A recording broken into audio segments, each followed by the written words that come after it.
એના માટે છે ફૂટસ્ટૂલ જ છે. ચાલો કરીએ ચાલો. આમાં તો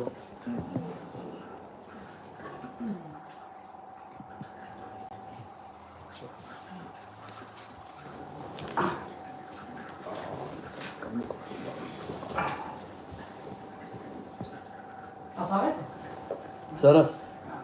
પેલું પગ લબડતા ના રહે. હા સરસ. નહીં બરાબર છે.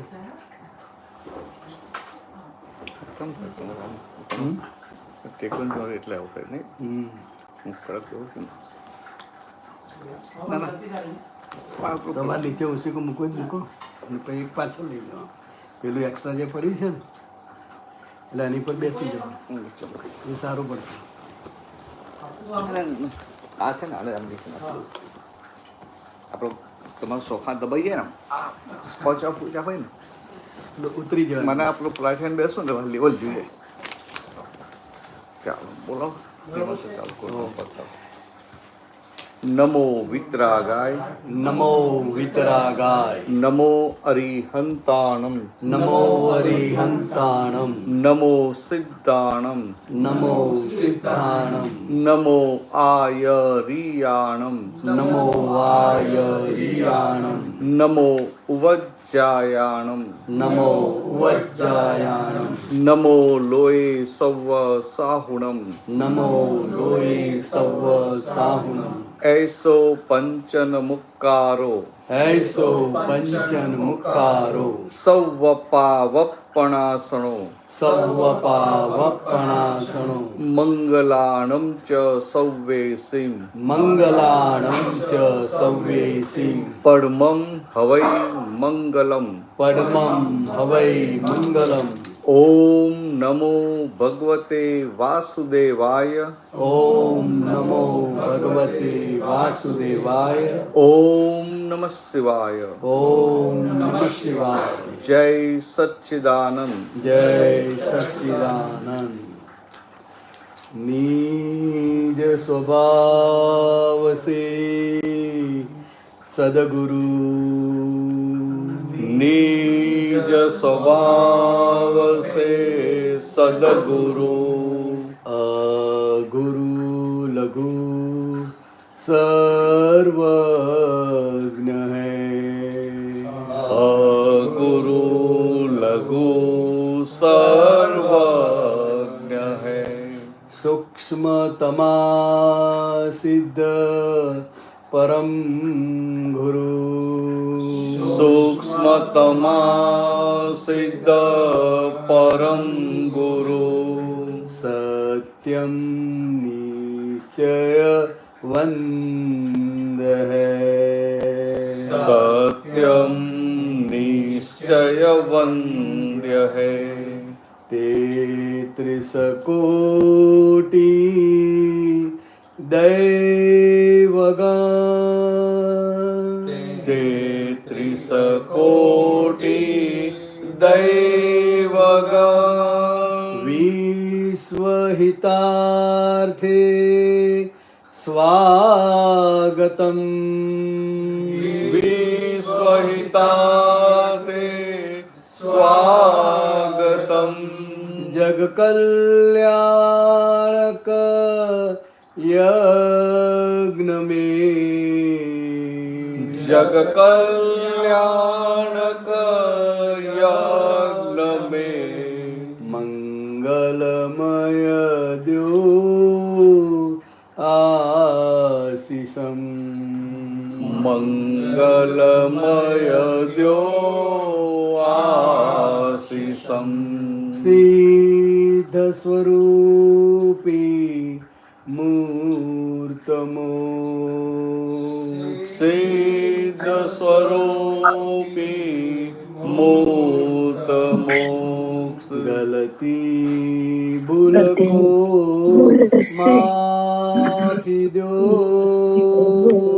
ગલતી ભૂલ કો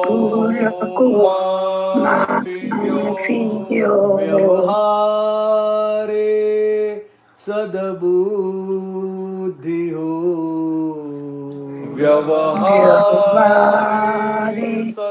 સદબુદ્ધિ હો નિશ્ચય મે અભિવૃદ્ધિ દો નિશ્ચય મે અભિવૃદ્ધિ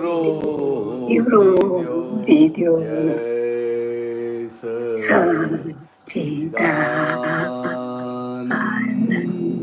જય જય સચ્ચિદાનંદ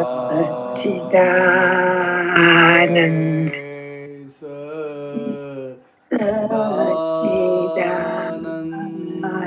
જય જય સચ્ચિદાનંદ સચ્ચિદાનંદ જય સચ્ચિદાનંદ. ઉપર બેસો ઉપર સારું ફાવશે. ફાઉન્ટેન નાખે તો અવાજથી હમ. ડિસ્ટર્બ થશે. હા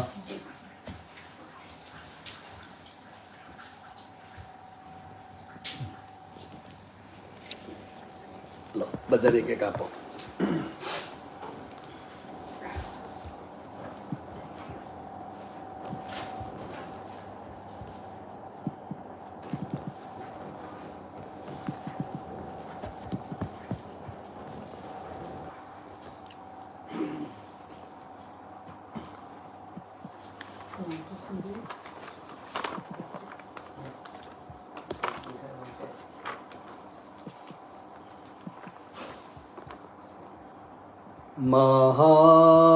મહામૂલું છે માનવ જીવન મહામૂલું છે માનવ જીવન.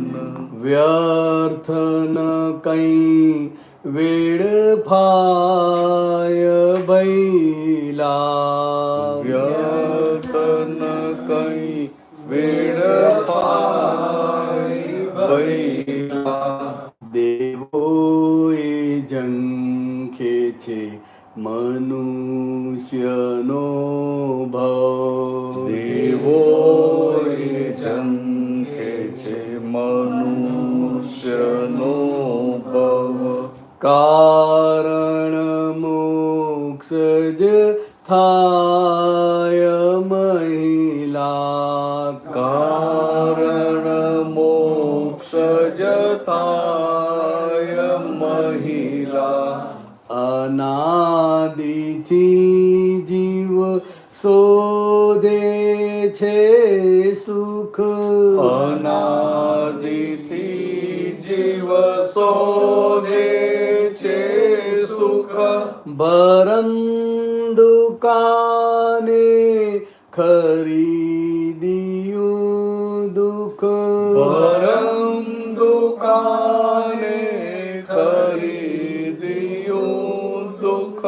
વટાવી ચોવીસી કઈ ભૂલમાં વટાવી ચોવીસી કઈ ભૂલમાં. અરદ દગદ નહીં દૂધમાં કે દહીંમાં અરદ દગદ નહીં દૂધમાં કે દહીંમાં. મહામૂલું છે માનવ જીવન મહામૂલું છે માનવ જીવન. વ્યર્થ ન કંઈ વેડફાય ભૈલા વ્યર્થ ન કંઈ વેડફાય ભૈલા.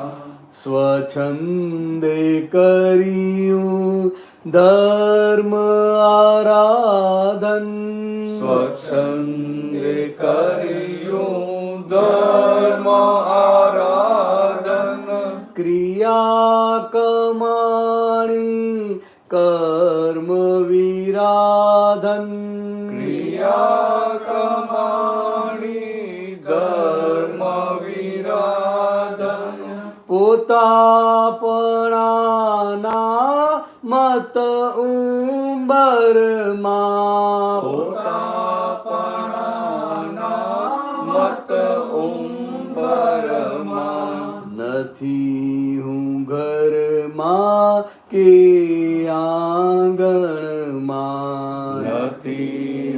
ઘરમાં કે આંગણમાં દેવોએ ઝંખે છે મનુષ્યનો ભવ. દેવોએ ઝંખે છે મનુષ્યનો ભવ. કારણ મોક્ષ જ થાય મહિલા. કારણ મોક્ષ જ થાય મહિલા. મહામૂલું છે માનવ જીવન. મહામૂલું છે માનવ જીવન. વ્યર્થ ન કઈ વેડફાય ભૈલા. ન કઈ વેડફાય ભૈલા. ઈશ્વર ઢૂંઢવા બહાર ભમિયો. ઈશ્વર ઢૂંઢવા બહાર ભમિયો. જગ કાદવમાં જાતે જ ખૂપ્યો. જગ કાદવમાં જાતે જ ખૂપ્યો. ઈશ્વર ઢૂંઢવા બહાર ભમિયો. ઈશ્વર ઢૂંઢવા બહાર ભમિયો. જગ કાદવમાં જાતે જ ખૂપ્યો. જગ કાદવમાં જાતે જ ખૂટ્યો. अग्न क्रिया में सब डब्बाडुल. अग्नि क्रिया में सब डब्बाडुल. पुनरपि जन्मं पुनरपि मरणं. पुनरपि जन्मं पुनरपि मरणम्. पुनरपि जननी जठरे शयनं. पुनरपि जननी जठरे शयनम्. महामूलु छे मानव जीवन. महामूलु छे मानव जीवन. व्यर्थ न कई वेडफाय भैला. व्यर्थ न कहीं वेडफाय भैला. पत्थर पूजन मंदिर मस्जिद. पत्थर पूजन मंदिर मस्जिद. बंदगी की दी बांग पुकारी. बंदगी की बांग पुकारी. पत्थर पूजन मंदिर मस्जिद. पत्थर पूजन मंदिर मस्जिद. बंदगी की दी बांग पुकारी. बंदगी की बांग पुकारी. सुननारो तो क्याय न મળ્યો. सुननारो तो क्याय न મળ્યો. મૂળ માલિક જ મહિલો સુતેલો. મૂળ માલિક જ મહિલો સુતેલો.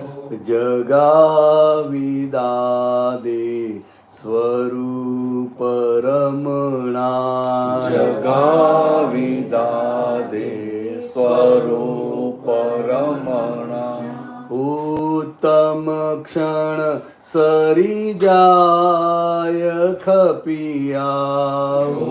તમ ક્ષણ સરી જાય કપિયા મહામૂલું છે માનવ જીવન મહામૂલું છે માનવ જીવન વ્યર્થ ન કઈ વેડફાય ભૈલા વ્યતન કઈ વેડફાય ભૈલા દેવો એ ઝંખે છે મનુષ્યનો ભવ દેવો એ ઝંખે છે મનુષ્યનો ભવ કારણ મોક્ષ જ થાય મહિલા કારણ મોક્ષ જ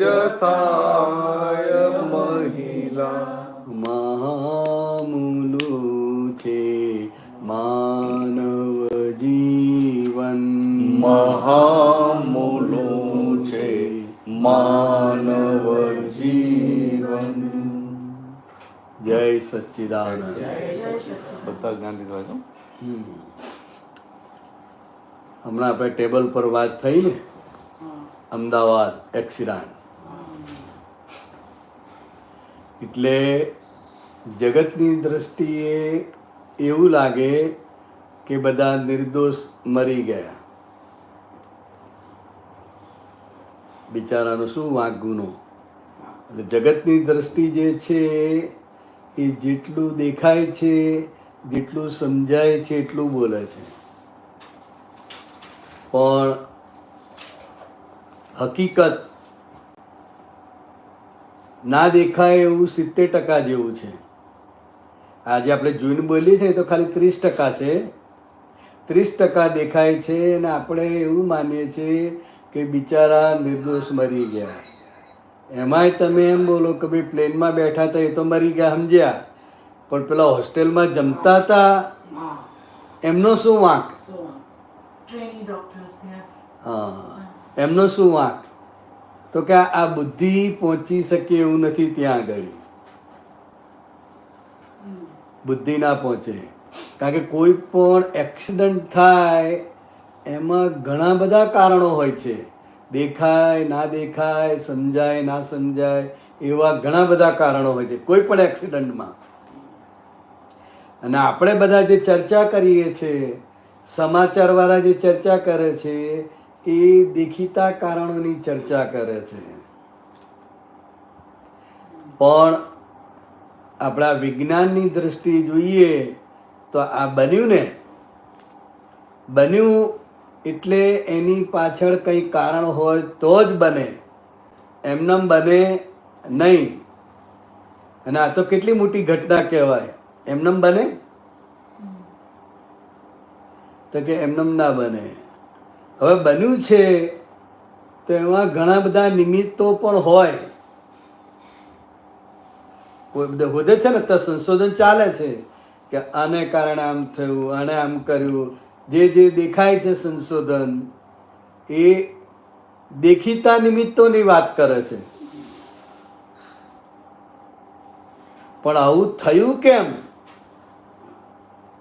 તો કે એનો જવાબ કોઈની પાસે નથી પણ દાદા ભગવાને જે ત્રીજી આજ્ઞા આપી ને શું ત્રીજી આજ્ઞા શું છે બેન વ્યવસ્થિત શક્તિ કરતા શું નામ તમારું અલ્પાબેન તમારું નામ વિનોદભાઈ જીગરભાઈ આશાબેન ચંદ્રકાંતભાઈ નવીનભાઈ દાદા ભગવાને જે ત્રીજી આજ્ઞા આપી કે જગત નિયંતા વ્યવસ્થિત શક્તિ આખા જગતનું સંચાલન તમને દેખાય ના દેખાય દરિયાની અંદર જંગલની અંદર બધું જે સંચાલન છે એ વ્યવસ્થિત શક્તિ કરી રહી છે હવે વ્યવસ્થિત શક્તિ એટલે શું તો કે એ સ્વતંત્ર રીતે કરનાર નથી પણ જેના જેના કર્મના સંજોગો જેના મૃત્યુનું આવ્યું હોય એનો એન્ડ આવ્યો હોય એ બધા લોકો ભેગા થઈ જાય એક જગ્યાએ, એક જ જગ્યાએ બધા ભેગા થઈ જાય અને એ કુદરત એનું કામ કરી જાય. કોઈ નિર્દોષ માણસ મરી શકે નહીં. નિર્દોષ માણસ જે બોલીએ છીએ એ તો જગતની ભ્રાંતિની ભાષા છે ચંદ્રકાંતભાઈ, ભ્રાંતિની ભાષા છે. આ આંખે દેખાય છે એના આધારે. દાદા ભગવાન તો શું કહે છે કે નિર્દોષનું તો ભગવાન પણ નામ ના દઈ શકે. એક જણ જીવ તો બહાર આવી જ ગયો ને. હે? એક જણ જીવ તો બહાર આવી જ ગયો આટલા કલાક. જે તો એ આવી ગયો, ચાલતો ચાલતો આવ્યો, 250 માંથી એક જણ બહાર આવ્યો. ચાલતો આવ્યો.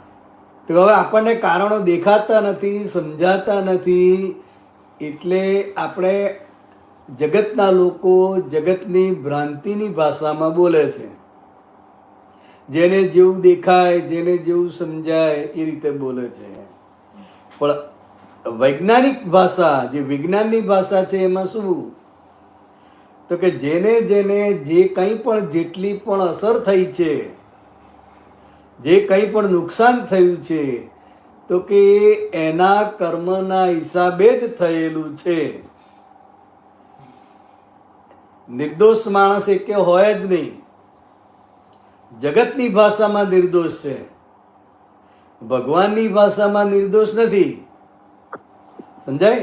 જેનો જેનો કંઈ પણ વાંક હોય, કંઈ પણ ગુનો હોય, કંઈ પણ લેતી દેતી બાકી હોય, એ બધા આની અંદર આવી જાય કુદરતી રીતે. એટલે આ વ્યવસ્થિત શક્તિ કરતા બહુ સમજવાનું છે.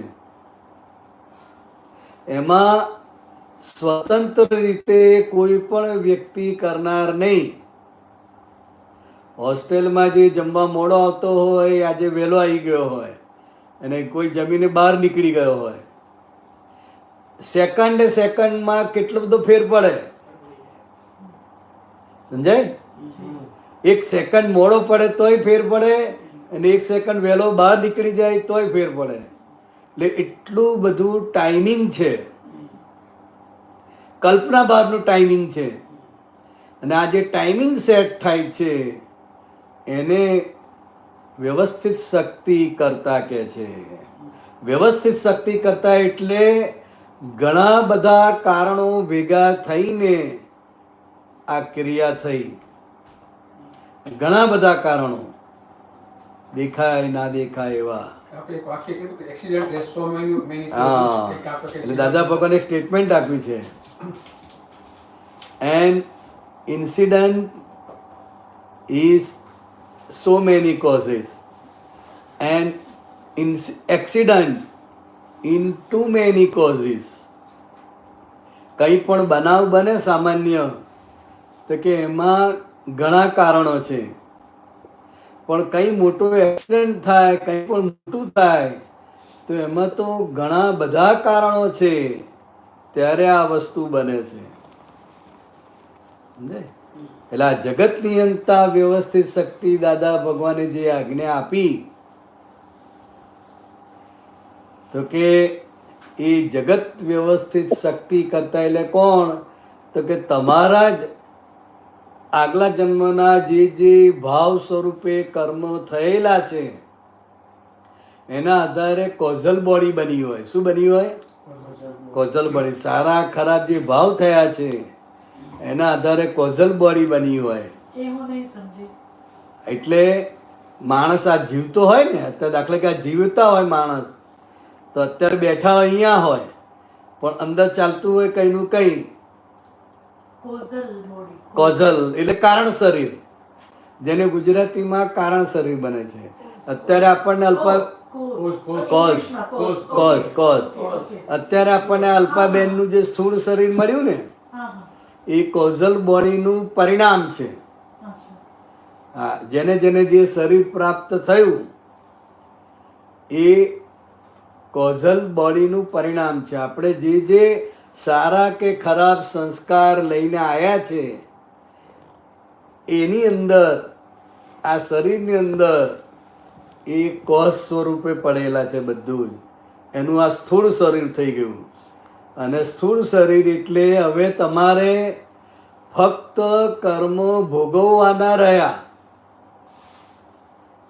એટલે તમને ના કરવું હોય એવું જ થયા કરે, અને જે કરવા માંગતા હોય એ ના પણ થાય. ક્રોધ ના કરવો હોય તોય આવે, ખરાબ વિચાર ના કરવા હોય તોય આવે, અને સારા લાવવા હોય એ આવે નહીં.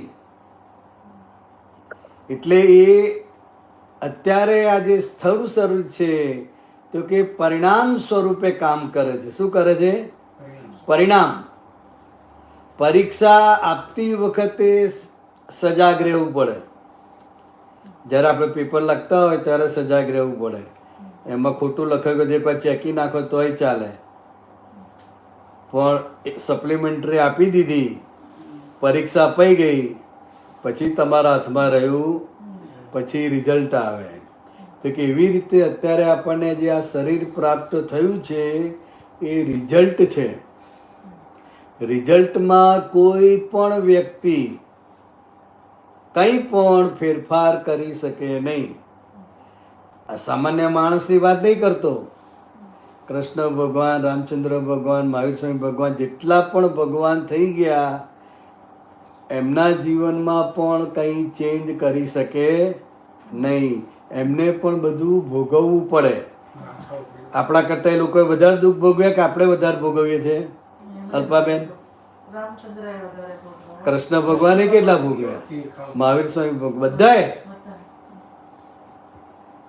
તો કે પોતાના જ કરેલા કર્મ ભોગવે, કોઈ આપનાર નથી.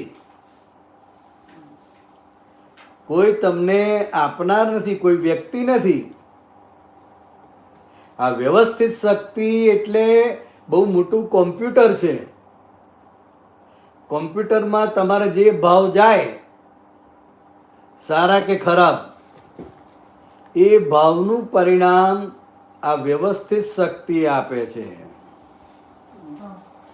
વ્યવસ્થિત શક્તિ તમારો જે કંઈ પણ ભોગવટો છે, પાપનો ભોગવટો કે પુણ્યનો ભોગવટો, એના આધારે ભોગવટામાં જે નિમિત્તો હોય, દેખીતા ના દેખીતા, એ બધા એ નિમિત્તોને ભેગા કરી આપવું સમયસર. જે તે ક્ષેત્રમાં, જે તે વ્યક્તિને, જે તે સમયે બધા સંજોગો ભેગા કરી આપવા, એને વ્યવસ્થિત કહે છે દાદા ભગવાન. જગત નિયંતા વ્યવસ્થિત શક્તિ. શું કહ્યું ત્રીજી આજ્ઞા? જગત નિયંતા વ્યવસ્થિત શક્તિ. પણ આપણને બધાને શું થાય છે? હું કરું છું, સારું થયું તો કે મેં કર્યું, અને કંઈ કામ બગડે તો અલ્પાબેન શું બોલો? આ લોકોને લીધે, આમને લીધે, એવું બોલીએ ને આપણે. ને સારું સારું લઈ લઈએ તો કે સારું તમે નથી કરતા, ખરાબે તમે નથી કરતા. અને મેં કર્યું, અમણે કર્યું, અને કંઈ ના સમજાય તો ઉપરવાળા કરે એ ખરું બોલીએ છે ને. પણ એવું માનીએ છે?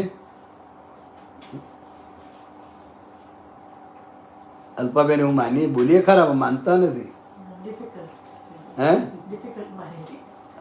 તો કે આમ બોલીએ છે શું આપણે કે ભગવાનની મરજી વગર પાંદડું એ હલતું નથી. બોલીએ ને અલ્પાબેન, ભગવાન જ બધું કરે છે. અને નાની બેબીથી કપ રકાબી બધું ફૂટી જાય 1 ડઝન, તો પછી શું થાય બેબીનું?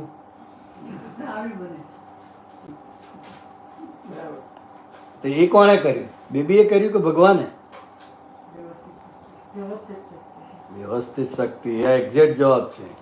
પણ અત્યાર સુધી આપણે બેબીનો વાંક કાઢતા હતા, કાં તો એમને કર્યું કહીએ. તો કે તમે નથી કરતા, બેબી નથી કરતી, ભગવાને નથી કરતા, પણ વ્યવસ્થિત શક્તિ જેનો જેનો જેટલો હિસાબ હોય, આ ઓફિસમાં હોય અને કપ રચકાબી 1 ડઝન તૂટે અને તમે ઘરે હોય તો એમને દુઃખ થાય કે તમને થાય? તમે જોયું એટલે તમને થાય. ને તમે બહાર ગયા હોય અને થઈ જાય તો જેને ભોગવવાનું હોય એ પ્રસંગે એ હાજર હોય, વ્યવસ્થિત શક્તિ એને હાજર રાખે તો એ જોઈને ભાગે. એને એમ થાય કે આ બરાબર હરખું કરતી નથી ને, ઉતાવળ કરી નાખીને એને તોડી નાખ્યા, કે એને ફોડી નાખ્યા, એટલે આપણને એની અસર રહ્યા કરે. દાદાનું એક વાક્ય યાદ આવ્યું આ પોઈન્ટ પર. હા. ભોગવે તેની ભૂલ. હા, એના પર થોડું એનલાઇટન કરશો? કરીએ. હા એટલે આજ્ઞા ઉપરથી એના પર જઈએ. હા જરૂર. તો કે વ્યવસ્થિત શક્તિ કરતા એટલે આ આંખથી તો દેખાશે કે આ બેબીએ ફોડી નાખ્યા, આંખથી તો દેખાય ને. એટલે તમે જે દેખાય એને જ બોલો ને, ધમકાવો કે આંખ કાઢો. અત્યારે સારા લોકો બહુ બોલે નહીં, ધમકાવે નહીં, પણ આમ આંખ કાઢે ને, ગમ્યું નથી, ખબર પડી. હે ગમ્યું નથી, ખબર પડી. ગમ્યું નથી. તો કે હવે આ વસ્તુ ફૂટી ગઈ તો જેનાથી ફૂટી છે એને પણ દુઃખ થાય છે ને, કે એ નાચે છે, એને દુઃખ થાય છે, એ સ્તબ્ધ થઈ જાય અને તમને દુઃખ થાય છે. તો બેમાંથી વધારે દુઃખ કોને થાય? અલ્પાબેન, કોને થાય? જેનું ઇન્વેસ્ટમેન્ટ એમાં હતું એને થવાનું. હવે ઇન્વેસ્ટમેન્ટ આમનું છે, તો ઘણા સાહેબ એવા હોય છે ને, હે? એ તો ઓફિસ માટે. હા, એ ઓફિસમાં છે. એટલે જે અત્યારે જુએ છે, જેની હાજરીમાં થાય છે, એનો ભોગવટો છે. જી. પૈસા કાઢે એ કાઢે, કદાચ તમે નોકરી કરતા હોય તો, પણ ઇન્ડિયામાં તો બધા કમાનાર તો બહાર જ હોય ને. એટલે પૈસા એમના ગયા, ગ્લાસ ફૂટ્યા, એમને દુઃખ નથી, એમને તો ખબર ના પડે, પણ તમને દુઃખ થાય છે એ જોઈને. બીજી રૂમમાં હોય તો સાંભળીને ખબર પડી જાય કે આ કંઈક મોકાણ કરી ગયા પેલીએ, કંઈક થયું, થાય છે કંઈક, ઘણું. હે? અમુક છોકરી કોઈ એનાથી જ્યાં જ્યાં એમાં ફૂટ ફૂટ જ રહે, નુકસાન જ થાય. થયા કરે. ખબર છે કે એ ખબર છે ને, સાસુ છે તો સાસુ, પીનું હોય તો પીનું માં, એને પર નુકસાન જ થાય. એટલે 3-4 વાર થાય એટલે કે હવે તું કશું કરતી નથી, તું બેસ કે. એને એવું કામ આપે જ નહીં. આપણે એવું જ બોલે કાજુ, હે? આપણે એવું જ એટલે કામ ના કરવું હોય તો પણ એનાથી ફૂટી જ જાય, કરી દેવાની, હે? એનાથી ફોડવું ના પણ એના હાથમાંથી ફૂટી જ જાય, પડી જ જાય. ખાઈને એવું હોય, તો કે પતી જાય. એનાથી વારંવાર કેમ ફૂટે છે? તો કે એને પાપનો ઉદય છે. પાપનો ઉદય હોય ને તો એને ધાર્યું કામ થાય નહીં ને એને અબજસ મળે. 3-4 વાર ફૂટ થાય એટલે પછી શું કરે? મમ્મી હોય તો હજુ કંઈક બોલે, પણ સાસુમાં હોય તો આવી બને ને, તારા હાથ ભાંગલા છે ને આમ છે ને તેમ છે ને કેટલું બધું બોલે. તો કે એને કરવું નથી. હવે ના બોલે પણ, હા, હવે ના બોલે. સસમન જતા રહેવું પડે. એને નુકસાન કરવું નથી, કશું ફોડવું નથી, પણ છતાંય કુદરતી રીતે નિમિત્ત બની જાય છે. અને લોકોને શું દેખાય કે આ નુકસાન જ કરે છે, હાથ ભાંગી, કરમ ભાંગી, કે કરમ હા, ભાંગી, કેવું કે કરમ એને ભાગી નાખ્યું, એનો જ દોષ દેખાય. પણ એને પોતાને પણ ફોડવું નથી. એ શું બોલશે? ફૂટી ગયું. અને તમે શું કહેશો? ફોડી નાખ્યું. સમજાય? ફોડી નાખ્યું અને ફૂટી ગયું, એમાં શું ફેર અલ્પાબેન? પોતાનાથી થયું, ફૂટી ગયું, બીજાએ કર્યું તો ફોડી નાખ્યું. ફોડી નાખ્યું, તમે ફોડી નાખ્યું બોલો એટલે એના પર આરોપ જાય છે કે તે નુકસાન કર્યું, પણ એને કરવું જ નહોતું. પણ છતાં એના હાથથી આ વસ્તુ ફૂટે છે અને નુકસાન થાય છે, એટલે એની ભાષા એવી હશે કે ફૂટી ગયું, હું શું કરું? મેં જાણી જોઈને થોડું ફોડ્યું છે, ફૂટી ગયું. એટલે એને ફૂટી ગયું એ સમજાશે, પણ તમને નહીં સમજાય, કારણ કે તમે એના હાથમાંથી પડતું જુઓ છો ને, એટલે તમને એમ જ લાગે કે આને જ ફોડી નાખ્યું. પણ હે, ફૂટવાનું હતું, પણ એ નિમિત્ત કેમ બની? એને બનવું નતું, પણ કેમ બની? તો કે એનો પાપનો ઉદય છે. એટલે ફૂટે તો એને અબજસ મળે કે જસ મળે? અબજસ મળે. ને એને પોતાને પણ દુઃખ થાય, કારણ મારાથી કેમ વારંવાર થઈ જાય છે. અને મારા સાંભળવું પડે છે. 3-4 વર્ષથી પછી તો ગભરામણ થઈ જાય કે કંઈક બોલશે. હે એટલે જેનાથી ફૂટી જાય છે એને અબજસ મળે, એને દુઃખ થાય તો એ એના કર્મનો ભોગવટો છે.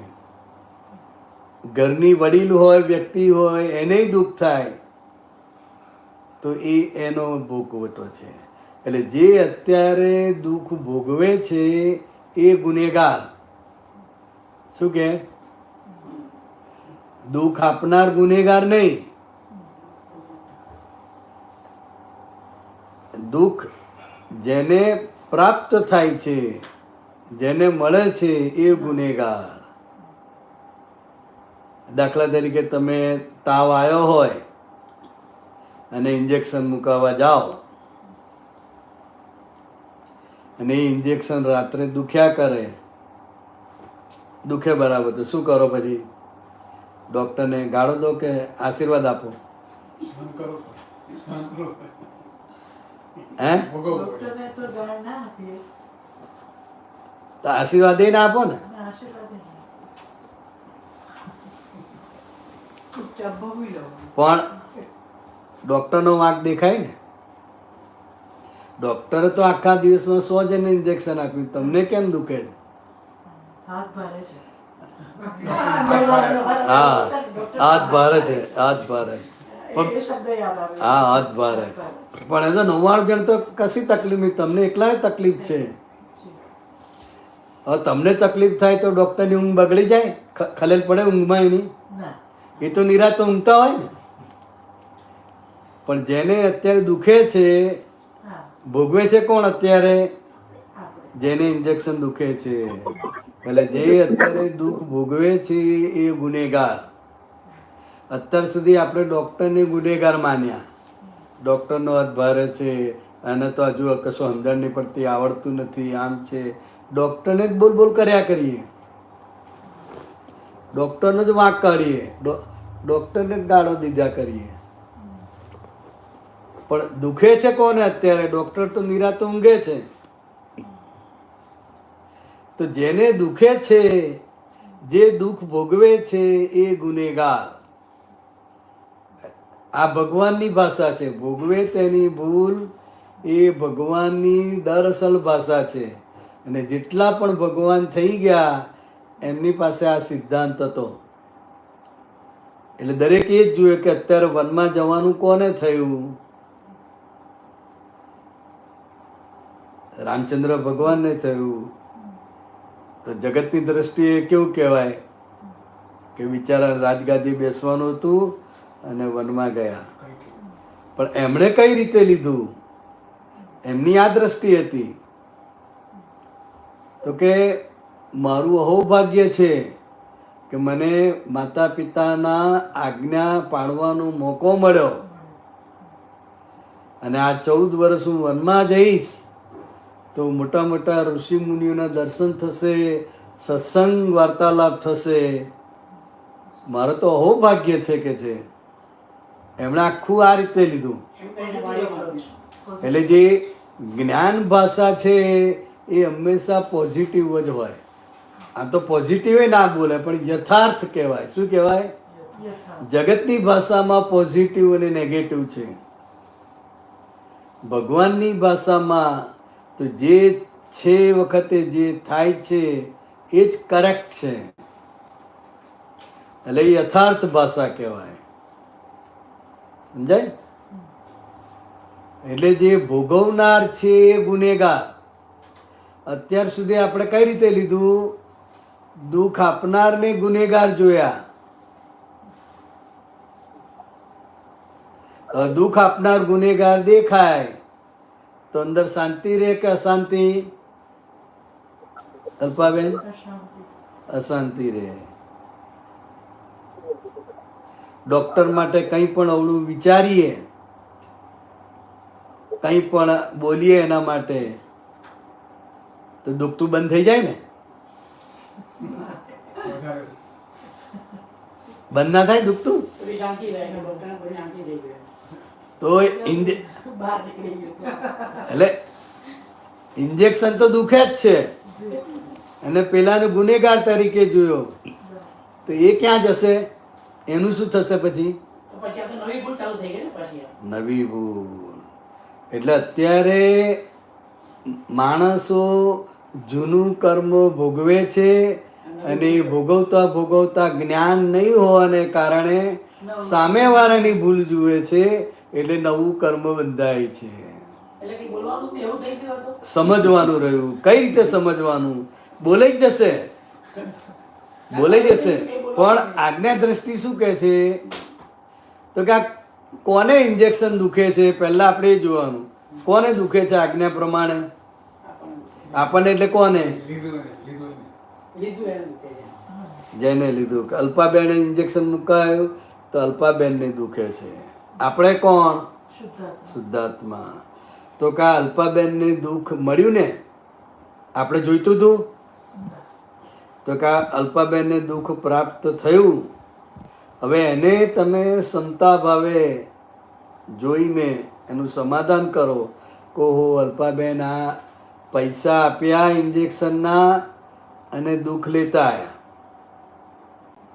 ઊંઘ આપણને નથી આવતી, તકલીફ અત્યારે આપણને છે, તો અલ્પાબેન આ તમારો ભોગવટો છે. ડૉક્ટર તો નિમિત્ત છે. શું છે? નિમિત્ત છે. દુઃખ આપવા માટે, તકલીફ આપવા માટે કોઈને કોઈ નિમિત્ત જોઈએ. તમે જાતે હેરાન થાવ? કોઈ વ્યક્તિ જાતે હેરાન થાય? જાતે દુઃખ ભોગવે?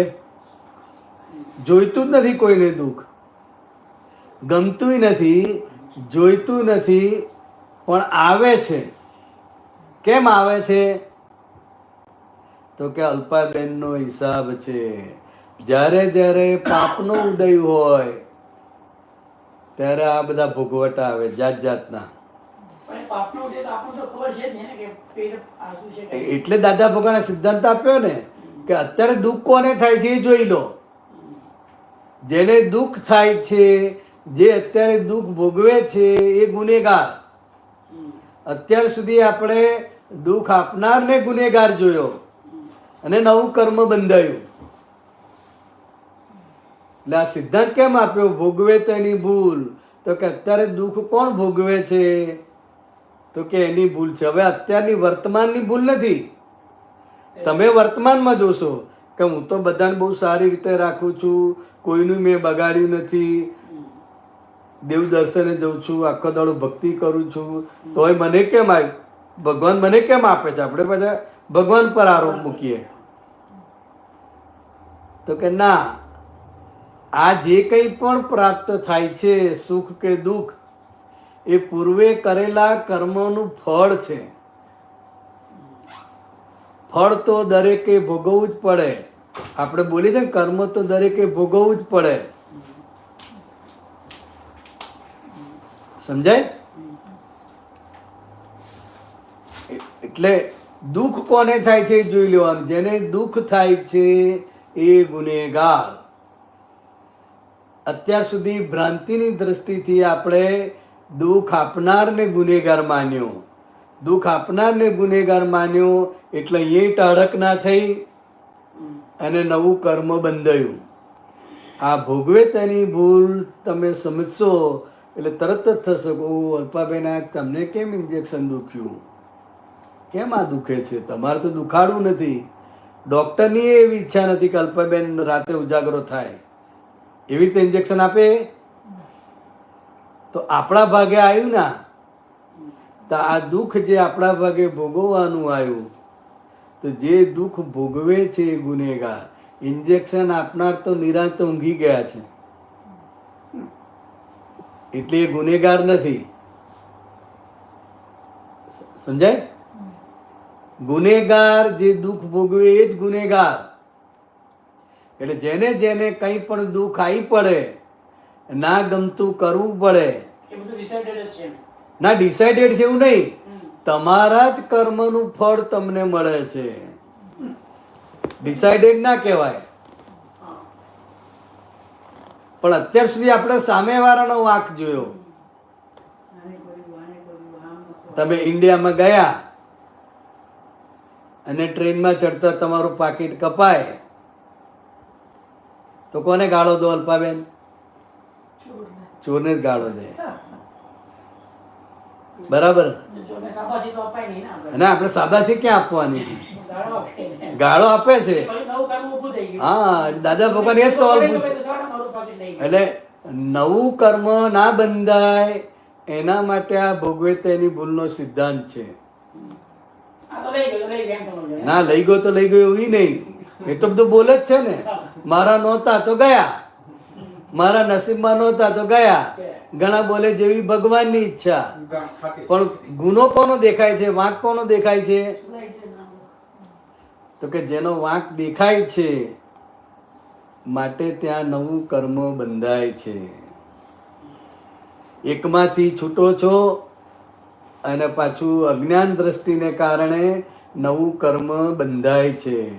પણ પછી જ્ઞાન પછી કેમ નથી બંધાતું? કેમ નથી બંધાતું? આ એટલે એવું સમજાવો ને કે જ્ઞાન પછી તમારી પાસે એક્ઝેક્ટ સમજ આવે છે કે આ વ્યવસ્થિત શક્તિએ ભેગા કર્યા બેયને. સ્ટેશન ઉપર તો 10,000 માણસ છે, તો તમારો નંબર કયા આધારે લાગ્યો? આપણે એનું કહેવાનું લીધો છે કાં લીધો આપણે?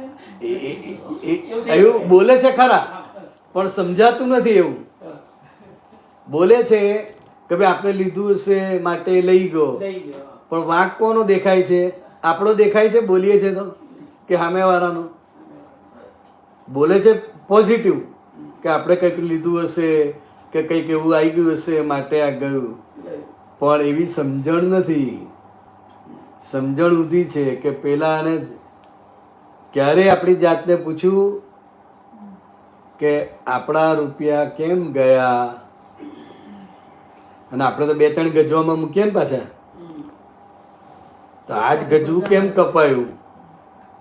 ને આટલા બધા માણસમાં આપણો નંબર કયા આધારે લાગ્યો? તો કાપનારે ઘણા બધા છે. તો આ કાપનારને અને જેનું ગજુ કપાય છે એ બેને ભેગા કોણે કર્યા? પેલાને ટાર્ગેટ તો નક્કી થાય છે ને. ટાર્ગેટ નક્કી થાય પછી એ તમારી પાછળ પાછળ આવે ને, કે એમનેમ આવે શક્તિ છે. ટાર્ગેટ? તો એ ટાર્ગેટ કયા આધારે નક્કી થાય છે? તો કે પાછલા હિસાબ બાકી છે, લેતી દેતી બાકી છે, માટે કુદરતી રીતે એને એનું કર્મ પ્રેરણા કરે કે આમની પાછળ જાઓ. અને ગીરડી એ થા માણસનું કર્મ ન થઈ ગયું પાછું. હે? કરવાથી એ માણસનું નવું કર્મ ન ઊભું થઈ ગયું. એટલે એ સમજીએ આપણે. હા. પહેલા આપણા ભાગ સમજી લઈએ, પછી સામેવાળાનો ભાગ સમજીએ. પ્રશ્ન સરસ છે. હા. એ તો કરતો જ રહ્યો પછી આગળ. હા, એટલે એ સમજીએ ને આપણે. પહેલા આપણા ભાગે આવ્યું, આપણે કઈ રીતે સમાધાન લેવું? તો કે આપણા ભાગે આવ્યું તો કે ભાઈ આપણો નંબર કયા આધારે લાગ્યો, કોણે લગાડ્યો? તો કે આ વ્યવસ્થિત શક્તિએ આ બંનેનો કર્મનો જે હિસાબ હતો એના આધારે વ્યવસ્થિત શક્તિએ ભેગા કર્યા. અને પાકીટ જેવું પેલાના હાથમાં જાય એટલે એને આનંદ શરૂ થઈ જાય ને. અને જેવું તમને ખબર પડે કે ગયું તો દુઃખ શરૂ થઈ જાય. એટલે અત્યારે આ જે ક્રિયા બની એમાં તમે દુઃખ ભોગવો છો, પેલાના ભાગમાં આનંદ છે. આ પેલાના હિસાબના આધારે પૂરું થાય છે. આ સમાજનો ગુનેગાર છે. જો અત્યારે પકડાઈ જાય તો તમે એકલા નહીં, બધા ઘણા બધા લોકો મારવા લાગે. બહુ એમ તો બધા દયાળુ લોકો છે, બધા મારવામાં મદદ કરે. પણ તમે એમને બોલો કે મારા 10,000 રૂપિયા ગયા, તો કે મૂર્ખ માણસો નહીં, આવી રીતે રખાય? આ રેલવે પ્લેટફોર્મ છે ને આવી રીતે પૈસા ફરક ખાય કે બધા ઉઘરાઈને આપી દે તમને 10,000 ભેગા કરી આપે? પણ પેલો પકડાય તો મારવા લાગે ખરા. તો કે એ સમાજનો ગુનેગાર છે. એટલે એને ભય તો છે જ, એટલે એને ભયનો ભોગવટો છે. પણ સાથે સાથે પાકીટ હાથમાં આવી ગયું છે એટલે અંદર આનંદ પણ છે. સમજાય? એને આપણા થકી લાભ થાય છે એટલે એનો પુણ્યનો ઉદય છે.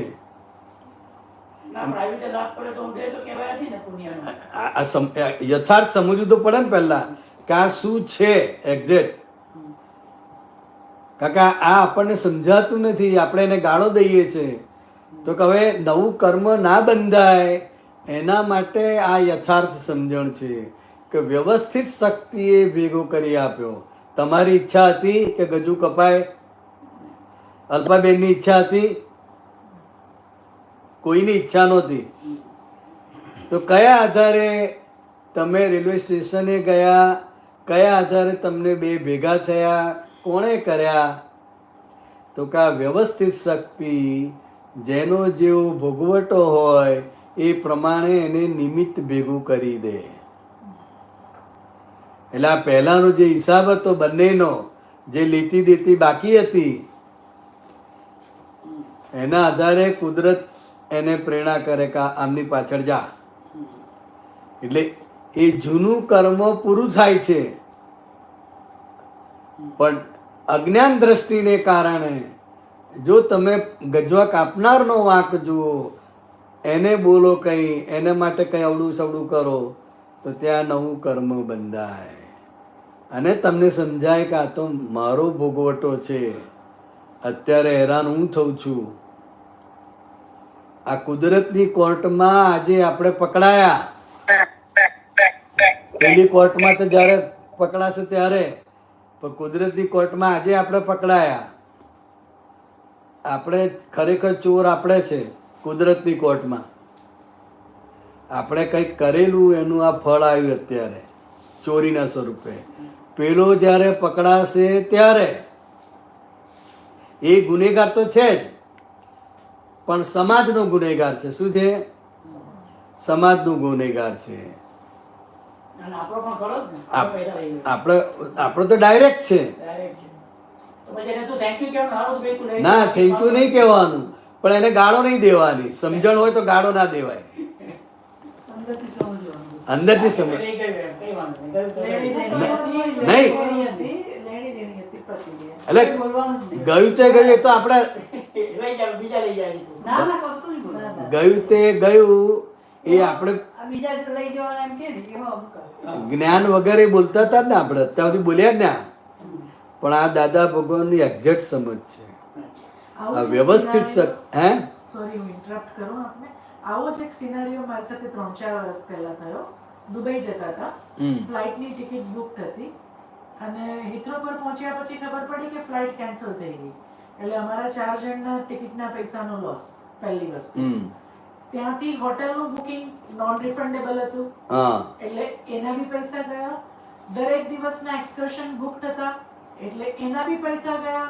તો કોણે શું કર્યું? અને એક કોમન આપણું સમાજ બોલે ને કે આપણે કોઈના ખોટા પૈસા લીધા હોય તો આપણા પૈસા જાય. તો હું તકલીફ મને બહુ થઈ કે આ કેટલા બધા હજારો પાઉન્ડ્સનું નુકસાન થઈ ગયું. બરાબર. પણ હું વિચાર્યા કરું કે હું તો મહેનત કરીને કમાઉં છું, મેં ખોટા લીધા નથી. આ મારા 4000 પાઉન્ડ ગયા કેવી રીતે? અત્યારે તમે મહેનત કરીને કમાઓ છો, પણ અત્યારે જે રિઝલ્ટ આવ્યું ને એ પહેલાના કર્મના ફળ સ્વરૂપે છે. અત્યારે તમે પ્રમાણિકથી કમાઓ છો, એટલે અત્યારે તમે ગુનેગાર નથી.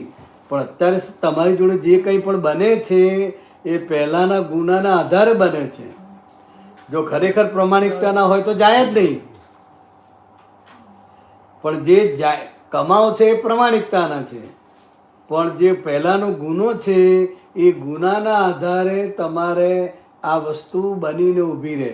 એક જ એડજસ્ટમેન્ટ તૂટ્યું, એના આધારે આખું બધું. હવે તમે કોને ગાળો દો? કોને બોલો? અને અંદર તો આનંદ થાય ને. એ તો બીજી ફ્લાઇટ પકડીને પછી એમિરેટ્સ ની બુક કરીને પછી પાછા દુબઈ ગયા, કેમ કે આગળ હોટલના પૈસા કનેક્શન વસૂલ કરવાના હતા. એક્સકર્શન બુક એટલે વધારે નુકસાન ના થાય. અને છોકરાઓનું ઇમોશનલ ફીલિંગ જોઈન્ટ્સ હતી કે અમે દુબઈ જઈએ છે. એ બધું સાચવવા માટે પાછા બીજા પૈસા. એટલે ઓલા તો 4 નો લોસ થયો, પણ પીછા પાછા 3000 જેબમાંથી નાખ્યા એટલે અને ગયા. એવા અલ્પાબેન, એવા સંજોગોમાં તમે મુકાયેલા હતા કે જેથી કરીને તમારે બીજી ફ્લાઇટ પકડવી જ પડે. આગળનું કવર કરવા. આગળનું કવર કરવા અને લાસ્ટ મિનિટ એટલે- લીધી 24 એટલે- કલાકમાં એટલે એ બી એક્સપેન્સિવ. એટલે સંજોગોનું જે દબાણ છે એ તમને બીજી ફ્લાઇટ બુક કરવાનું બતાવે કે ભાઈ આ કરો, હવે આગળ પહોંચો એકવાર, નહીં તો વધારે થશે નુકસાન. પણ આ જે નુકસાન થયું એ પરિણામ છે. શું છે? એમાં તમારી કોઈ ભૂલ દેખાય નહીં. છે દેખીતી કોઈ ભૂલ છે તમારી? પણ આ બન્યું ને, એટલે બન્યું માટે અને આપણી સાથે બન્યું અને આપણને અત્યારે દુઃખ થાય છે એટલે આપણો ભોગવટો છે. એટલે ભોગવે તેની ભૂલ આ રીતે છે. એટલે એ પોતાના મનને સમાધાન આપવા માટે છે, કોઈને કહેવા માટે નથી. દાખલા તરીકે અલ્પાબેન દાદર ઉતરતા પડી જાય અને પગ ફ્રેક્ચર થઈ જાય તેવું નહીં બોલો કે ભોગવે તેની ભૂલ. હા એ સમજવાનું, બોલવાનું નહીં પણ સમજવાનું. એ એમનો પગ ફ્રેક્ચર થાય ને તમારે સાંજની ફ્લાઇટ પકડવાની તો અટકી જાય કે ના અટકી જાય? બધા પ્રોગ્રામ બદલાઈ જાય ને. અને લોટરીમાં પૈસા મળે તો એ સુખ, એ પુણ્યનું ફળ છે. ચોરને માટે એ પુણ્યનું ફળ છે. એ લોટરી જ છે ને. ચોરના હાથમાં પાકીટ આવ્યું એ એનું પુણ્ય છે, માટે એને ગ્રાહક મળે. ચોરી કરી પાકીટ કાપવું કે સહેલ વસ્તુ છે? કેટલા બધા સંજોગો ભેગા થાય ત્યારે એ પાકીટ લઈ શકે. સમજાય? એટલે આ વ્યવસ્થિત શક્તિ કરતા કહીએ છીએ તે આ રીતે. અને ભોગવે તેની ભૂલ એનો એક ફાંટો કહેવાય. વ્યવસ્થિત શક્તિ બહુ વિશાળ છે, પણ એમાંથી આ દાદા ભગવાને આ ભોગવે તેની ભૂલનો જે સિદ્ધાંત આપ્યો ને, એમાં આખો કર્મનો સિદ્ધાંત આવી ગયો. અને અત્યાર સુધી કોઈને સમજાતું નહોતું કે ભાઈ મેં ગુનો કર્યો કે પેલાએ ગુનો કર્યો. સમજાય? પણ હવે ખબર પડે કે ભાઈ અત્યારે ભોગવટો કોને છે? જે હેરાન થાય છે એ ગુનેગાર છે, હેરાન કરનાર નહીં. પણ હેરાન થતા હોય હા. ત્યારે પોઝિટિવ લઈ લો તમે કે કંઈક થયું હશે, સારા માટે થયું હશે. એટલે એ પોઝિટિવ તો અત્યાર સુધી લે કર્યું ને. બીજું કર્મ ન ઊભું થયું એમ. તો આપણું બીજું કોઈ ઊભું નહીં થયું, એવું ને? આ નવું કર્મ બંધાય નહીં અને આપણને સમાધાન એટલે રહે. જે થાય છે ને આ પૂરું તેનું સારા એટલે માટે થાય. આજ્ઞા દ્રષ્ટિનો ઉપયોગ કરવાનો છે અને આ સિદ્ધાંતોનો ઉપયોગ કરવાનો છે. બરાબર? હવે આગળની વાત આપણને ભરત આનંદજી કરશે. આપણે એક પ્રશ્ન પૂછું. હા, કરીએ આગળ વાત આપણે કરીએ. આજે વાત કરી કે આપણે ગમે એટલું જ્ઞાન ગોઠવી સમાધાન કરીએ પણ છતાં જે આપણી વસ્તુ કે પૈસા જે જીયા છે એનું આમ સમાધાન થતું જ નથી, થાય જ નહીં. પણ એ અંદર દેખા જ કરે. ભલે આપણે એમ કે જ્યાં ઓલો લૌકિક સમાધાન નથી લેતા, જ્ઞાનનું સમાધાન લઈએ છીએ, રાઈટ? પણ છતાં અંદર એ ડંખ રહ્યા કરે એ કેવી રીતે જાય? કેવું છે? તમે દાખલો આપો કે કોઈ દાખલા મેં કોઈને 5,000 પાઉન્ડ આપ્યા, રાઈટ? 5-7 વર્ષ થઈ ગયા, આપતા નથી, રિમાઇન્ડ કરાયો તો કે મને યાદ નથી કે તું આપ્યો, ફરી જાય કે કોઈ રીતે આપે નહીં, રાઈટ? હવે આપણને જ્ઞાન એ છે, સમજણ છે, આટલા ટાઈમથી આપણે જ્ઞાનમાં છીએ, બધું છે, એટલે ઉપર સલેક્ટનું સમાધાન નથી. આપણે જ્ઞાન સહિત સમાધાન છે, છતાં ઓલું જે મનમાં એ ડંખા કરે એનું શું? એમાં બીજું કંઈ જ નથી, આ સિમ્પલ જ છે. ડંખે છે કેમ? એક તો આપણે પાગનામાં પહેલા કાચા પડીએ. પછી તમે કેવું આનાથી સમાધાન લઈએ જ છીએ આપણે આપણે. સમજાવું કાચા કઈ દે. હું શુદ્ધાત્મા છું એ રહે ને, હું શુદ્ધાત્મા છું રહે તો આ પૈસા કોને આપ્યા? નવીનભાઈ. ખાઈ લે, નવીનભાઈ. હા, તો નવીનભાઈ આપ્યા. તો કે આપણે શું છે, શબ્દોથી બુદ્ધિથી આજ્ઞા એપ્લાય કરીએ છીએ અને બુદ્ધિથી આજ્ઞા એપ્લાય કરે એટલે બોજો રહે. બોજો જાય નહીં. આ દાદા ભગવાને જ કહેલું છે કે આપતવાણીમાં આવશે કે આજ્ઞામાં રહે છે કે બુદ્ધિ એ કરીને રહે છે. હવે પેલામાં એને જેવું થાય ને કે હું શુદ્ધાત્મા અને નવીનભાઈ તમારે જ્ઞાન છે સાધન વાત કરે ને એમ કે નવીનભાઈ આ પૈસા ગયા આપેલા, આટલો સારો ફ્રેન્ડ હતો, આટલો વિશ્વાસ હતો ને આપ્યા અને આખો ફરી ગયો ને આપતો નથી. તો કે આ હિસાબ તમારો જ છે ને કે અહીંથી વાત કરો ને તો એ છૂટાપણું રહે. પછી વાત કરીને છૂટાપણું તમે શુદ્ધાત્મા થયા. આજ્ઞા ક્યારે છે? તમે શુદ્ધાત્મા છો તો આજ્ઞા છે.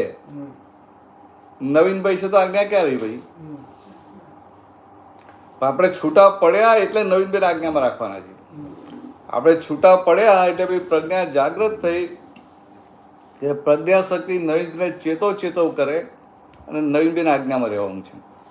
સમજે? એટલે આ જે વસ્તુ છે ને આખી, એટલે હવે જો છૂટા પડે તો વ્યવસ્થિત શબ્દ ખાલી બોલે ને કે આ નથી આપતો ને વ્યવસ્થિત છે એની સાથે અંદર ઠંડક થઈ જાય. આ બીજું લાંબુ વિચારવી ના પડે, ખાલી એક શબ્દ જ બોલે ને દયા ત્રીજી આજ્ઞા શું થયું? વ્યવસ્થિત. જો કાકા વ્યવસ્થિત શક્તિ કર્યું એની સાથે ઇમિડિયેટલી ઠંડક થઈ જાય. એટલે આપણને ખબર છે કે દાદાએ કીધું તમે કોઈને પણ પૈસા આપો તો એટલે કાળી બેગમાં એ તો બધું આખું આપણે ડિટેલિંગ પેલું એમાં ગયા.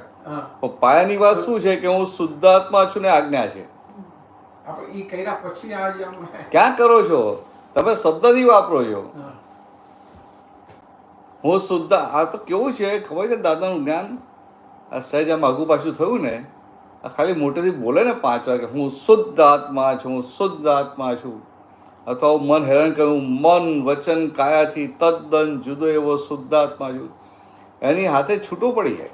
એ તો તદ્દન બોલવાનું ચાલુ જ છે. તો બોલવાની વાત નથી કરતો બાપા, તમે નથી પકડતા. બોલવાની વાત નથી. બોલશે તો આખું જગત પણ છૂટું પડશે. આખું જગત બોલશે કે ભાઈ આ દેહ ને આત્મા. આ બધા સાધુ સંતો સંઘા છે મોટા એક કહે કે આત્મા આવો આત્મા આવો આત્મા આવો, એ બોલે કે હું શુદ્ધાત્મા છૂટું પડશે? નહીં પડે. એને વાત બધી સાચી લાગે. આ જગતના લોકોને તો 5 આજ્ઞાની વાત કરો તો ના પકડાય. બુદ્ધિએ કે એને પકડાય જ. બુદ્ધિ એને સમજાય એવી જ છે વાત, કેમ ના સમજાય? પણ તમને આ છૂટા થયા ને આજ્ઞામાં રહો છો અને નવીનભાઈ થઈને આજ્ઞામાં રહો, બેમાં ફરક કે નહીં? ચંદ્રકાંતભાઈ સમજાય? એટલે ચંદ્રકાંતભાઈ થઈને આજ્ઞામાં રહો એ બુદ્ધિએ કે એને પકડાય. એટલે ભાઈ શું થાય? વિચારવાનું જ એવું થઈ ગયું ને. નહીં આ પોઈન્ટ પર આવે છે. ના પૈસા ગયા આપ્યા આપણે એને, ચાલો આપણે આપી દીધા, પણ પછી આપણે આવું જ્ઞાન દો પછી તો વિચારવાનું નહીં, ગયા તો ગયા એમ જ સમજવાનું ને. શુદ્ધાત્મા તો આપતો જ લેતો જ નથી ને, ઉપરનું તમારી પ્રકૃતિના હિસાબમાં એવું છે. આમાં એવું છે, આ કેવું કેવું છે જીગરભાઈ કે આપણે તો અત્યારે હવે તમને જ્ઞાન મળ્યું ને, આ દ્રષ્ટિ મળી, તમને ભાન થયું કે હું શુદ્ધાત્મા છું, બરાબર? તમને જાગૃતિ રહી હું શુદ્ધાત્મા છું. એટલે જ્યારે આપવાનો હોય ત્યારે જીગરભાઈને કહેવાનું ભાઈ આપો હવે, કારણ કે આપણે ખબર પડે ને કે આ માગે છે ને આ ફાઇલ ઊભી થઈ છે અને આ વ્યવસ્થિત સામે આવ્યું છે, આપવાનું આવ્યું છે, તો કે વ્યવસ્થિત છોડવાનું છે. તમારે ઘણી વાર એવું થાય કે આપણા નજીકના સગા હોય ને એ તકલીફમાં હોય ને આપણે ના આપવું હોય તો એ આપવું પડે. એ આપણે જો સારો સંબંધ ના રાખતા હોય પણ ત્યાં છોકરીના લગ્ન હોય બીજા 5 જણ કહે તમે કંઈ હેલ્પ કરો, તમે લંડનમાં છો કંઈક તો હેલ્પ કરો. એમ તમારો ભાઈ થાય કે ભલે કઝિન થાય પણ તમારે કંઈ કરવું જોઈએ એમ. તો ઈચ્છા ના હોય તો એ આપવા પડે.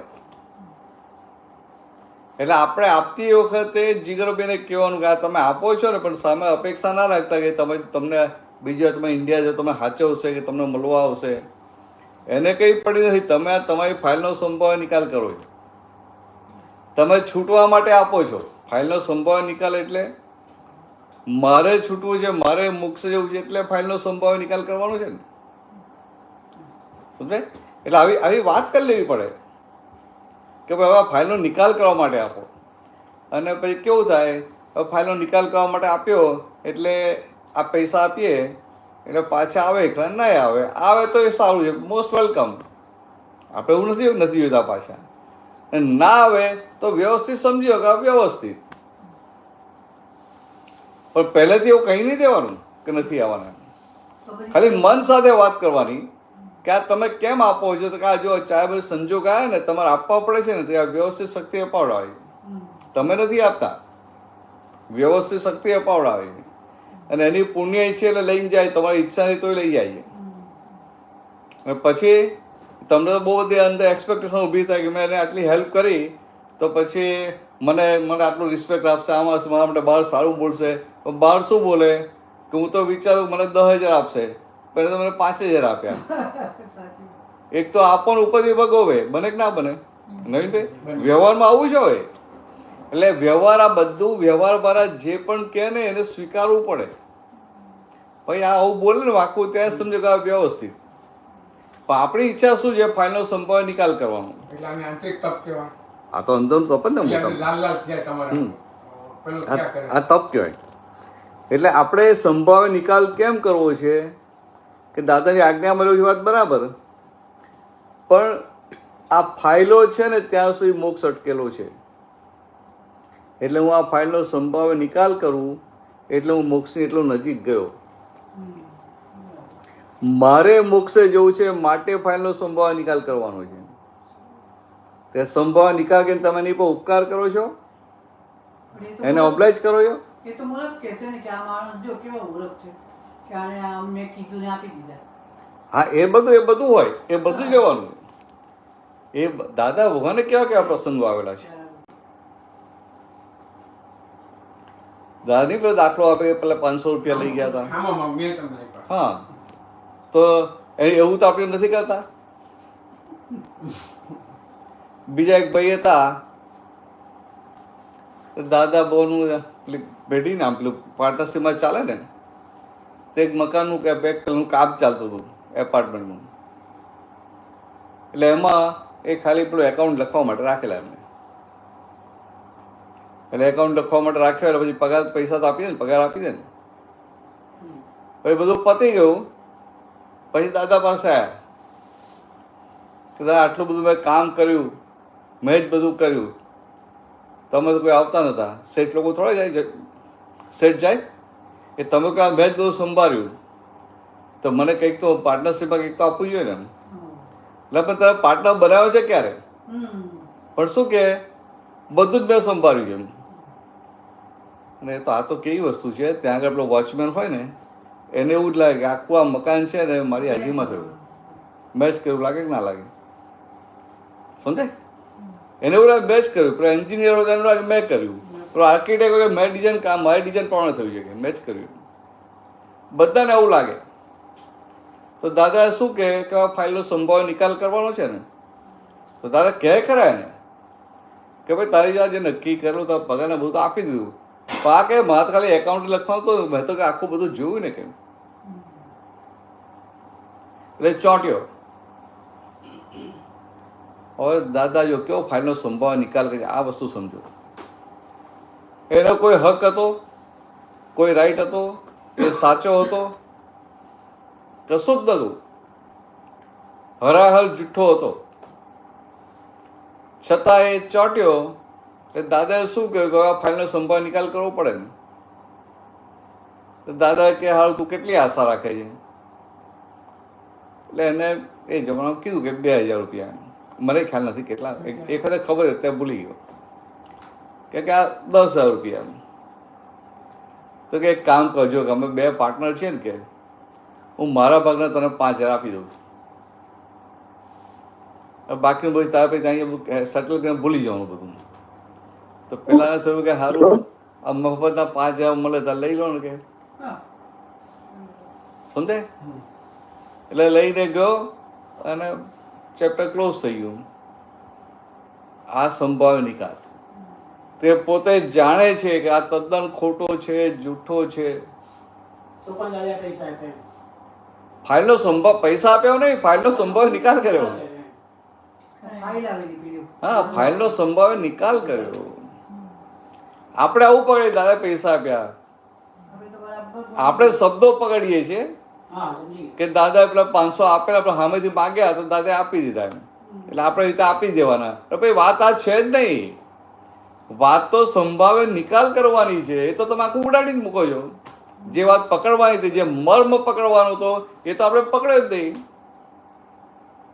નહીં ભાઈ સમજાય? હાજી. એટલે તમે જે કહો છો ને આજ્ઞા, હવે હું શુદ્ધાત્મા છું ને, આજ્ઞા એટલે શું છે કે તમને આજે દ્રષ્ટિ પ્રાપ્ત થઈ અને આજે આ છોડવો રોપ્યો, અમાસની બીજ થઈ, બીજથી પૂનમ સુધીનો પુરુષાર્થ, એટલે કે એને શું કહેવાય કે ટ્રી ગાર્ડ જેવું, ટ્રી ગાર્ડ. પેલું આમ ઝાડની આજુબાજુ કરે ને, એટલે કે ટ્રી ગાર્ડ જેવું થયું. પણ ટ્રી ગાર્ડ કામ, હા, વાડ કરી. આ ખેતરનું મોટું તો વાડ કહેવાય, નાનું હોય ને કે બીજો શબ્દ હોય, એટલે ટ્રી ગાર્ડ કર્યું એમ. પણ ટ્રી ગાર્ડ કામનું ક્યારે? અંદર નાનું ટ્રી હોય ત્યારે ને. એવું આજ્ઞા ક્યારે છે? શુદ્ધાત્મા. એટલે પહેલા શુદ્ધાત્માની ગાદી પર બેસવું પડે. એટલે મારા કેસમાં એમ કહે કે શુદ્ધાત્માનો નિશ્ચય પાકો નથી થયો એમ કહેવાય. નિશ્ચય તમારી ના કહેવાય. તમને જે આમ જે છૂટા પાણી જે અવેરનેસ હોય કે હું શુદ્ધાત્મા છું, એ અવેરનેસ આવે ને એટલે તમે જેવું બોલો ને વ્યવસ્થિત એની સાથે ઠંડક થઈ જાય.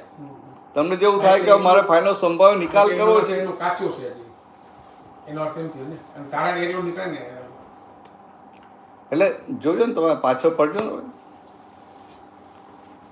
એટલે મેં બે રીતે વાત કરી કે બુદ્ધિથી આજ્ઞામાં રહીએ પણ રિઝલ્ટ બોજો લાગ્યા કરે કે હું આટલું કરું છું, આટલું જ્યારે તો આવું થાય છે એમ. હું આટલું કરું છું, આટલું આજ્ઞા મળું છું, તોય કે આમ આ સફોકેશન થાય છે, આમ થાય છે, આમ થાય છે, ડિસ્ટર્બ થવાય છે. આજ્ઞા જ નથી થાય કે આ ડિસ્ટર્બ થયા છે તો હું તો શુદ્ધાત્મા. જેવો હું શુદ્ધાત્મા થાય ને તો પેલો રાગે પડે, પણ તો એની જોડે બેસી રહીએ. અને પછી કંઈક હું પ્રતિક્રમણ કરું છું, હમણાં પ્રતિક્રમણ કરું છું, બધું ક્યાંક ના કે આપણે બધા એવા સાંભળીને એવા પાકા જ્ઞાની થઈ ગયા છીએ ને.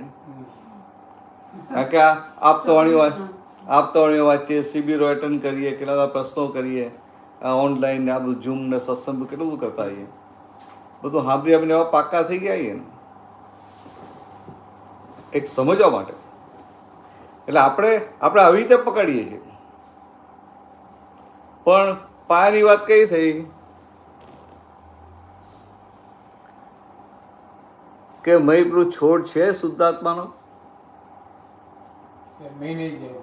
એ છોડ ના હોવાનું બુદ્ધિથી બધું જ વાપરવું તો ના ચાલે. કે સારું જ લાગે, બોલવામાં તો સારું લાગે કે ના લાગે. એક ભાઈને પૂછ્યું કે તમને જ્ઞાન લીધે આટલા વર્ષો થઈ ગયા, હવે કોઈ અપમાન કરે તમને અસર થાય છે?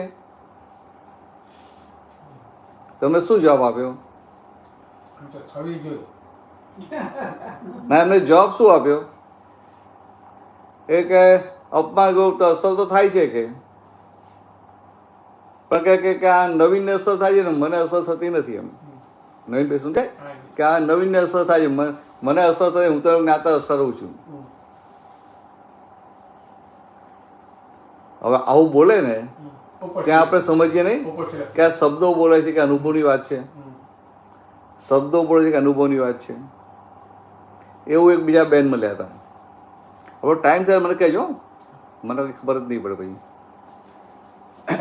એક બીજા બેન મળ્યા હતા, મને કહે છે અમદાવાદ જ આવેલા, શિબિરમાં આવેલા, ભેગા થયા અને બધું આપતા બધું બહુ વાંચે, એમ સિરિયસલી વાંચે. એમને હતું કે મારે બધું આમ મારે આ જ અવતારમાં મૂકશે જેવું છે, આવું બધું અંદર. હવે તો ગાંઠપણ કહેવાય ને, પણ હવે શું થાય? તો મને કહે કે હું તો બહુ પ્રતિક્રમણ કરું છું, એવું બહુ સારું છે, બીજું શું કહું. એટલે એમને તો હજી કે મારી વાત અમને સમજાઈ નથી. એટલે મને કહે કે રાતે સૂતા પહેલાં હું બધા પ્રતિક્રમણ કરીને સૂઈ જાઉં છું. હું બહુ સારું કહેવાય બધું. આટલું જ કીધું કે.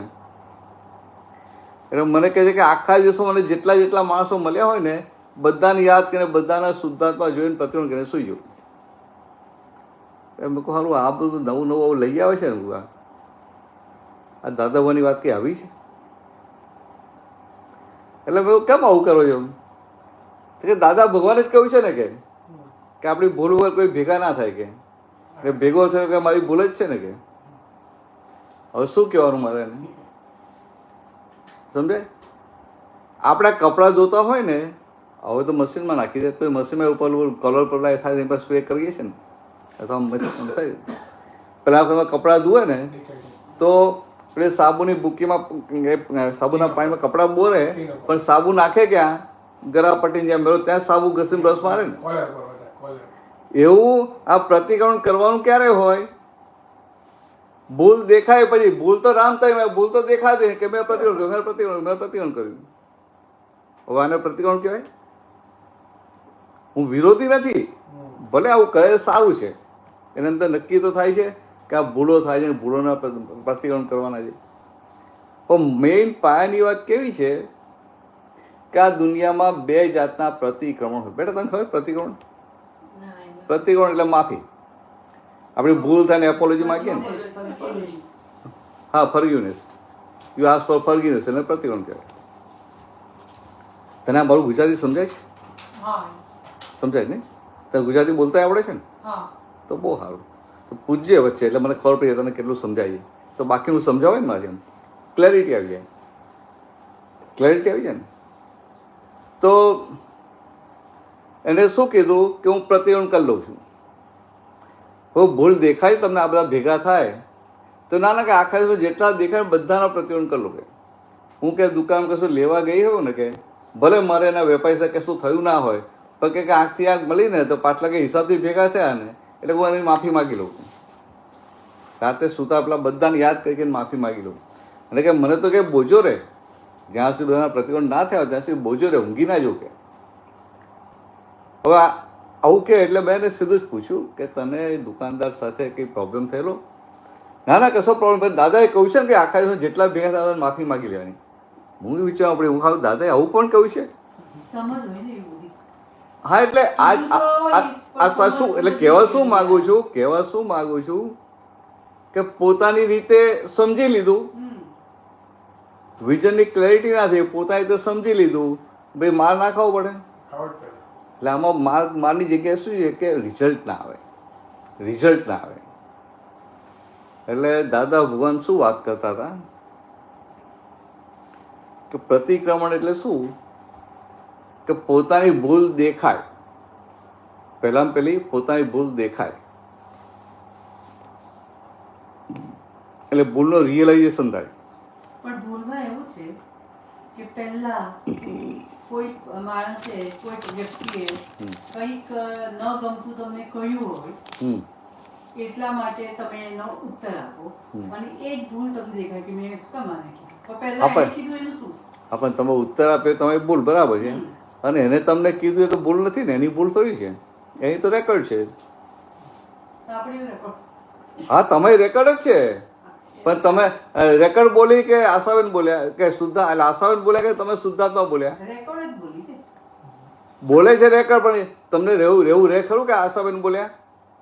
તમને એવું થાય કે જો મેં સંભળાવી દીધી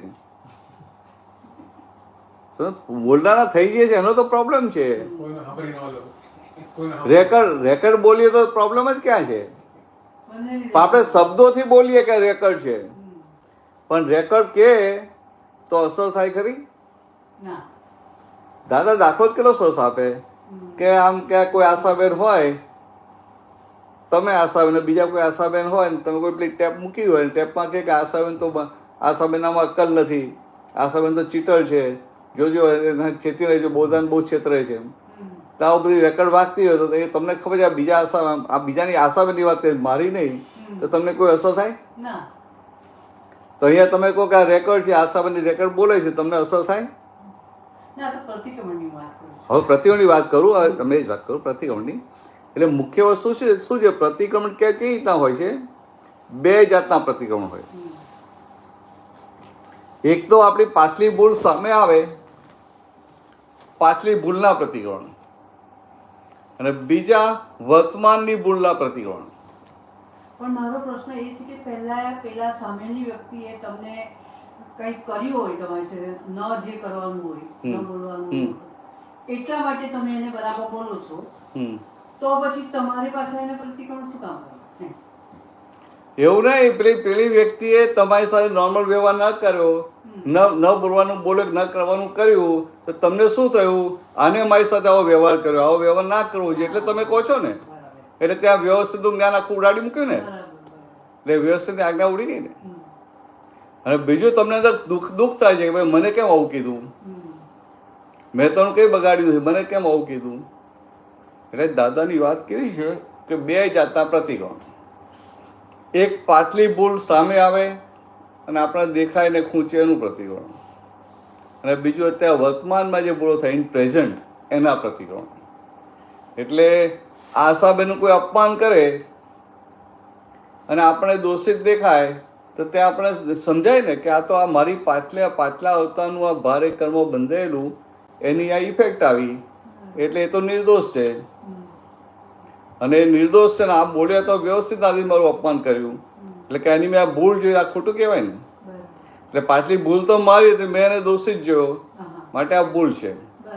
અને બીજું કયું પ્રતિક્રમણ, તો કે એને તમારું અપમાન કર્યું, એની સાથે તમને જે ઇફેક્ટ થઈ, અસરો થઈ, કે તમે શુદ્ધાત્માની ગાદી પર બેસવાની જગ્યાએ ઉતરી ગયા, આ શુદ્ધાત્માની બાઉન્ડ્રી છોડી અને આશાબેનની બાઉન્ડ્રીમાં ઘૂસી ગયા. કોઈની બાઉન્ડ્રીમાં ઘૂસી એને શું કહેવાય? એન્ક્રોચમેન્ટ કહેવાય ઇંગ્લિશમાં, ગુજરાતીમાં અતિક્રમણ કહેવાય. અતિક્રમણ. તો કે આ અતિક્રમણ કર્યું કે ના કર્યું, બીજાની બાઉન્ડ્રીમાં ઘૂસી ગયા, એનું પ્રતિક્રમણ નહીં કરવાનું, એ તો બધા ઉડાડી જ દે છે. સમજાય? એટલે મેઇન આ વર્તમાનની ભૂલોનું પ્રતિક્રમણ છે.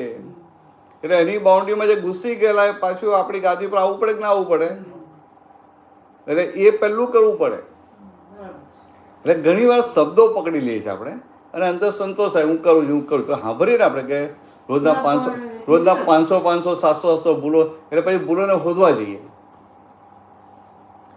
હોદવા જઈએ.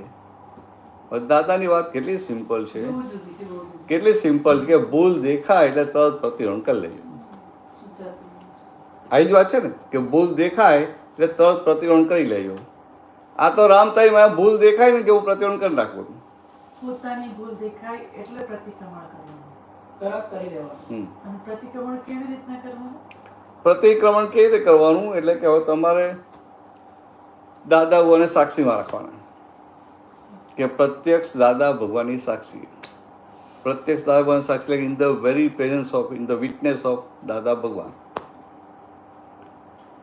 પછી આ અલ્પાબેનથી આવી જે ભૂલ થઈ, જે પણ ભૂલ થઈ હોય, સામાન્ય કોઈનો વ્યવહાર એને દૂષિત જોયો, આપણું રિએક્શન આવ્યું, જે પણ ભૂલ થઈ હોય, તો આ અલ્પાબેનથી આ ભૂલ થઈ, એના માટે માફી માગું છું. ફરીથી આવી ભૂલ નહીં કરું એવું નક્કી કરું છું. અને એની અંદર શુદ્ધાત્મા ભગવાન પાસે શક્તિઓ માગે કે મને એવી શક્તિઓ આપો કે મારાથી ફરી આવી ભૂલો થાય નહીં. એટલે કે આપણું જે પ્રતિક્રમણ છે ને, આલોચના, પ્રતિક્રમણ અને પ્રત્યાખ્યાન. આલોચના એટલે જે બની ગયું ને એને જેમ છે તેમ જુએ છે, ન્યુટ્રલ થઈને, ઇમ્પાર્શિયલ રીતે. કારણ કે આપણે શુદ્ધાત્મા એટલે અલ્પાબેનનો પક્ષ ના, એટલે આપણે ન્યુટ્રલ થયા. એટલે પ્રજ્ઞા શક્તિ છે ને અંદર, એટલે ન્યુટ્રલ થઈને જોઈએ. એટલે જેમ છે તેમ આપણી આલોચના કરાય. એટલે દાદા ભગવાનને સાક્ષીમાં રાખીને આ દાદાને વાત કહી કે આવું થયું, આવું થયું, આલોચના, આ મારી ભૂલ થઈ. પછી આ ભૂલની માફી માગું છું, એ પ્રતિક્રમણ થયું. અને ફરી ક્યારે આવી ભૂલ નહીં કરવું એવું નક્કી કરવું છું, એ એનું પ્રત્યાખ્યાન થયું. પ્રત્યાખ્યાન, પ્રતિ આખ્યાન, પ્રતિ બુક છે એમાં પાછળ હમણાં આટલો સ્ટડી કરી એટલે હમણાં આટલું પૂછે છે ને. એટલે પ્રત્યાખ્યાન, આલોચના, પ્રતિક્રમણ, પ્રત્યાખ્યાન. એટલે આ દાદાની દવા કેવી છે કે જે રોગ હોય ને, પાછલો રોગ તો મટી જાય, એનું હિલિંગ થઈ જાય, અને નવે પછી શક્તિઓ એવી ઊભી કરે કે નવે સતી રોગ પાછો ઊભો ના થાય. એટલે આલોચના, પ્રતિક્રમણ, પ્રત્યાખ્યાન. હવે શું આપણે હાંબર કર્યું હોય ને કે જ્ઞાન પછી બહુ બધી દોષો દેખાય, બહુ બધી ભૂલો દેખાય, આમ છે તેમ થાય, રોજના 500 પ્રતિક્રમણ કરે, એટલે આપણને થાય મારાથી કંઈ પ્રતિક્રમણ થતું નથી. એટલે પછી બુદ્ધિ શું બતાવે કે નહીં આપણે પ્રતિક્રમણ કરવા જોઈએ. એટલે પછી ભૂલો હોદવા જાય, મારી ક્યાં ભૂલ થઈ. એમાં પછી ભૂલો હોદે કેવી રીતે? બુદ્ધિએથી. કારણ કે આ મેં કોઈની પર ગુસ્સો, કડક વાણી નીકળી દે, ભૂલ કહેવાય. કોઈનું અપમાન કર્યું ભૂલ કહેવાય. એવી રીતે જેમ પેલી ગાઈડમાં હતો આપણે સ્કૂલમાં ભણતા હતા ત્યારે 2 કલાકમાં આમ પ્રશ્નપત્ર જવાબ ને એવું બધું આપતું, આમ ફટાફટ રિવિઝન કરવાનું એવું, એમ ત્યાં આવું પછી પકડી લઈએ. એટલે આ કોના જેવું થયું તમને સમજાવું. પહેલાંના જમાનામાં આ નાના ગામડાઓમાં બધા રહે, ગામડામાં કૂવા આવે, પેલા પાણી વોટર સપ્લાય નહોતો. હા, એટલે બધા કૂવેથી પાણી ભરી લાવે. એટલે પીવાનું પાણી કૂવેથી ભરી લાવે ને ગામમાં તલાવ હોય તો ત્યાં જઈને કપડાં ધોઈ આવે. બરાબર. હવે કૂવો હોય તો કૂવો તો ખુલ્લામાં હોય, એટલે પછી ગામમાં કોઈ એવા પૈસા કોઈ હોય ને આમ થોડો શેઠ જેવો, એટલે કૂવા ઉપર કઠેરો બનાવી આપ્યો હોય, લાકડાનો કેવો બનાવેલો હોય. હવે પેલું વરસાદ ને ગરમી ને ઠંડી એટલે લાકડું ભાઈ 5, 7, 10 વર્ષ સડી જાય, તો 4 બાજુ કઠેરો કરે તો કોઈ બાજુ તૂટી જાય, તો પાછું કોઈ જો પાછા પૈસા કોઈ રિપેર જલ્દી કરાવે નહીં. તેમાં એક બાજુ કઠેરો પડી ગયો તો આપણે બીજી 3 બાજુ બહેનો પાણી ભરે, તેમાં કૂતરું પડી ગયું. એટલે સવારે પેલી બહેનો પાણી ભરવા ગઈ એટલે જોયું કે આમાં તો કૂતરું પડ્યું છે. એ કૂતરું બિચારું શું તરે ખરું, અડધો કલાક પછી તો બિચારું ડૂબીને મરી જાય. એટલે બહેનો પાણી પછી તો કૂતરું પડેલું જોયું એટલે પાણી ભરે, પાણી ના ભરે. એટલે પાણી ભર્યા આગળ પાછી ગઈ. તો પાદરે પેલા ફારિયાવાળા મોટા દાદાઓ બધા બેઠેલા ને મોટી ઉંમરના, તો પૂછ્યું કેમ વહેલા આવી ગયા પાછા? તો કે દાદા આમાં તો કે કૂવામાં કૂતરું પડ્યું છે, તો વાંધો કે તમે બપોરે ભરવા આવજો કહેવાય, અમે કરાવી નાખીએ. એટલે પછી એ લોકો જે ગામના જે વડીલો હતા એને પેલા લોકોને બોલાવ્યા, છોકરાઓને, જુવાનિયાઓને. તો પહેલાંના જમાનામાં કૂવામાં કૂતરું પડે એટલે કે કૂવો પૂરી દે, એટલે કૂતરું કાઢી નાખે અને પછી પાણી ઉલેચી નાખે, એ નવું પાણી આવે એટલે વાપરવા માંડે. આવું હતું કે આખો કૂવો પૂરી ના દે. એટલે એમને જુવાનીઓને કહ્યું કે આ કૂતરું પડ્યું છે, તમે 200 ગળા પાણી ઉલેચી નાખો, એટલે નવું પાણી આવી જાય પછી બધા વાપરે. એમ તો જુવાનીઓ 5-7 જણ ભેગા થઈને લાગી પડ્યા. તે 200 ગળા ઉલેચો તો એને 250 ગળા ઉલેચી નાખ્યું. પછી ગયા તો પેલા ફાધરે પેલા કીધું કે પેલા કોઈ પાણી ઉલેચી નાખ્યું ને, તો કે હા કે 200 નહીં 250 ઉલેચ્યા, તો બહુ સરસ. બાકી પેલા હરિજનને કહેજો કૂતરું છે ને જ્યાં દૂર નાખી આવે, તો કૂતરું તો કૂવામાં જ છે કે સમજે. એટલે આપણે કહીએ હું પ્રતિક્રમણ કરું, આવું પ્રતિક્રમણ શૈલ્ય તો નીકળ્યું જ ના હોય, કાંટો તો કાઢ્યો જ ના હોય. ખ્યાલ આવે? એક બેન મને કહેતા હતા કે તમે સત્સંગમાં એકવાર વાત કરેલી કે દાદા ભગવાને કહ્યું છે કે આપણને જંગલમાં જતા આવીએ એટલે એમાં પ્રતિક્રમણની વાત નીકળી. એટલે પ્રતિક્રમણનું મહત્વ સમજાવવા માટે દાદાએ વાત કરેલી કે આપણે જંગલમાં જતા સામે જો સિંહ મળી જાય ને, સિંહના પ્રતિક્રમણ કરીએ તો સિંહ પણ એનો હિંસક સ્વભાવ ભૂલી જાય. સમજાય? એટલે આવી વાત કરી એટલે બેનને તો ગમી વાત, આમ પહેલી જ વાર આવેલા સત્સંગમાં. અને એને એની સાસુ બહુ પ્રોબ્લેમ થાય, એની સાસુ એને બહુ ગમે તેમ બોલે કરે એમ. તો એને થયું કે આ સિંહ જો એનો હિંસક સ્વભાવ ભૂલી જાય તો આ તો મારી સાસુ તો માણસ છે ને, કે તો લાવ કે ના પ્રતિક્રમણ કરું. એટલે એને પૂછ્યું પ્રતિક્રમણ કેવી રીતે કરવાનું, એટલે મેં સમજાવ્યું. એને પહેલી જ વાર આવ્યા હતા. બીજા વર્ષે ભાઈ ત્યાં જવાનું થયું, ત્યાં પેલા બેન તો આવી ગયા, છેક આગળ આવીને બેઠા. મને કે ભરતાનજી ગયા વર્ષે હું આવેલી છેલ્લા જ દિવસે તમે મને આવી વાત કરેલી, પણ મેં મારી સાસુ અત્યાર સુધીમાં 50,000 પ્રતિક્રમણ કરી નાખ્યા હશે, પણ રામ તારી માયા મારી સાસુમાં કંઈક ફેર પડ્યો નથી. સમજાય? હવે જુઓ એની સિન્સિયરિટી હતી કે નહીં, એ બેનની સિન્સિયરિટી હતી, પ્રતિક્રમણ સિન્સિયરલી કર્યા. પણ મોટો ખાટલે મોટી ખોટ શું હતી? પ્રતિક્રમણ શેના કરવાના છે? પોતાની ભૂલ જોઈને પોતાની ભૂલ સુધારવા માટેના. એ તો સાસુની ભૂલ તો જોયા જ કરે છે. એટલે સાસુને ભૂલવાળી જુએ છે ને સાસુને સુધારવાના પ્રતિક્રમણ. આવું હોય તો કે આ શું થયું? તે કૂતરો કૂવા મરીને પાણી ઉલેચ્યા કરે. એટલે આવી રીતે ભૂલો થાય. એટલે આપણે પ્રેક્ટિકલ થવું પડે. દાદા ભગવાનની એક એક વાતો, હા જો એ સમજી ગયા. જીગરભાઈ બરાબર. સાસુના સુધારવા માટે પ્રતિક્રમણ કરતા હતા, પણ એમનો વાંક એને એમાં પ્રતિક્રમણ ત્યારે કર્યું. હા એટલે એને એમાં પોતાનો વાંક તો દેખાતો નતો. અને સાસુને એને કરતા જોયા કે ના જોયા, ભૂલ કરનારા જોયા કે ના જોયા. હવે તમે સામી વ્યક્તિને અત્યારે ભૂલ કરનારા જુઓ છો, વર્તમાનની ભૂલ નથી. સાસુ તમને દુઃખ આપે છે, તમારી પાછલી ભૂલના આધારે દુઃખ આપે છે. અને સાસુનું અત્યારે તમારી સામે જે વર્તન છે એ વ્યવસ્થિતના અધીન છે, એટલે સાસુ તો નિર્દોષ છે ને. પણ તમે પ્રતિક્રમણ કેવી રીતે કર્યા બેને કે સાસુ આવા છે, સાસુ વાગણ જેવા છે ને એ સુધરી જાય. સિંહ સુધરી જાય તો કે સાસુ સિંહણ જેવા છે તો એ સુધરી જાય. તો કે સાસુને દોષિત જોઈ અને હું પ્રતિક્રમણ કરું છું. પોતાની ભૂલના પ્રતિક્રમણ થાય. હા, પોતાની ભૂલના પ્રતિક્રમણ થાય. સામાન્ય દોષિત જોયા, સામાન્ય કરતા જોયા ના થાય. હા. પણ હું સામાન્ય દોષિત જોયા કોને પ્રતિક્રમણ કર્યા કરું તો કેમનું કામ થાય? દાળ ઢોળાઈ ગઈ વહુથી એટલે સાસુ ખીજાણા. એટલે વહુ કે સાસુ ખીજાણા. તો આપણાથી પેલી દાળ ઢોળાઈ ગઈ એનું શું? સમજો ને, પોતાની ભૂલ જોવાની. હા. કે સાસુ આનંદ તો બબડ નહીં કરતા હોય ને, કંઈક તો હશે ને. તો શું એટલે કહેવા શું માંગે? અમે જે કહે છે ને કે સાસુ ખીજાણા, તો કે સાસુ ખીજાણા એ વ્યવસ્થિતમાં આવ્યું ને એટલે સાસુની ભૂલ છે? તો કે ના, હા. કારણ કે વ્યવસ્થિત ને આધીન સાસુ કરતા નથી એટલે નિમિત્ત છે, ઇન્સ્ટ્રુમેન્ટલ છે, એટલે એમની ભૂલ નથી. તો કે હવે પણ મેં સાસુને ભૂલ કરનારા જોયા તો મારી ભૂલ થઈ કે ના થઈ? થઈ ગઈ. હા. એટલે અત્યારે વર્તમાનની ભૂલ એનું તો પ્રતિક્રમણ કરતા જ નથી. અને આપણે શું કે મારો હિસાબ છે માટે મને એમની ભૂલ મને આવું કી વઢ્યા ને એમ આપણે વઢ્યા પણ અત્યારે કરતા છે. ઇન્સ્ટ્રુમેન્ટલ દેખાતા નથી, એ પોસ્ટમેન દેખાવ છે ને. આ જગતના બધા જીવો જે આપણે ભેગા થાય છે ને, આપણે નજીકની ફાઇલો બધી ગમે કે ના ગમે, ફાવે કે ના ફાવે, તો બધી પોસ્ટમેન કહેવાય કે ના કહેવાય? પોસ્ટમેન એટલે આપણો હિસાબ આપણે આપી જાય. આપવા માટે ભેગા થયા હોય.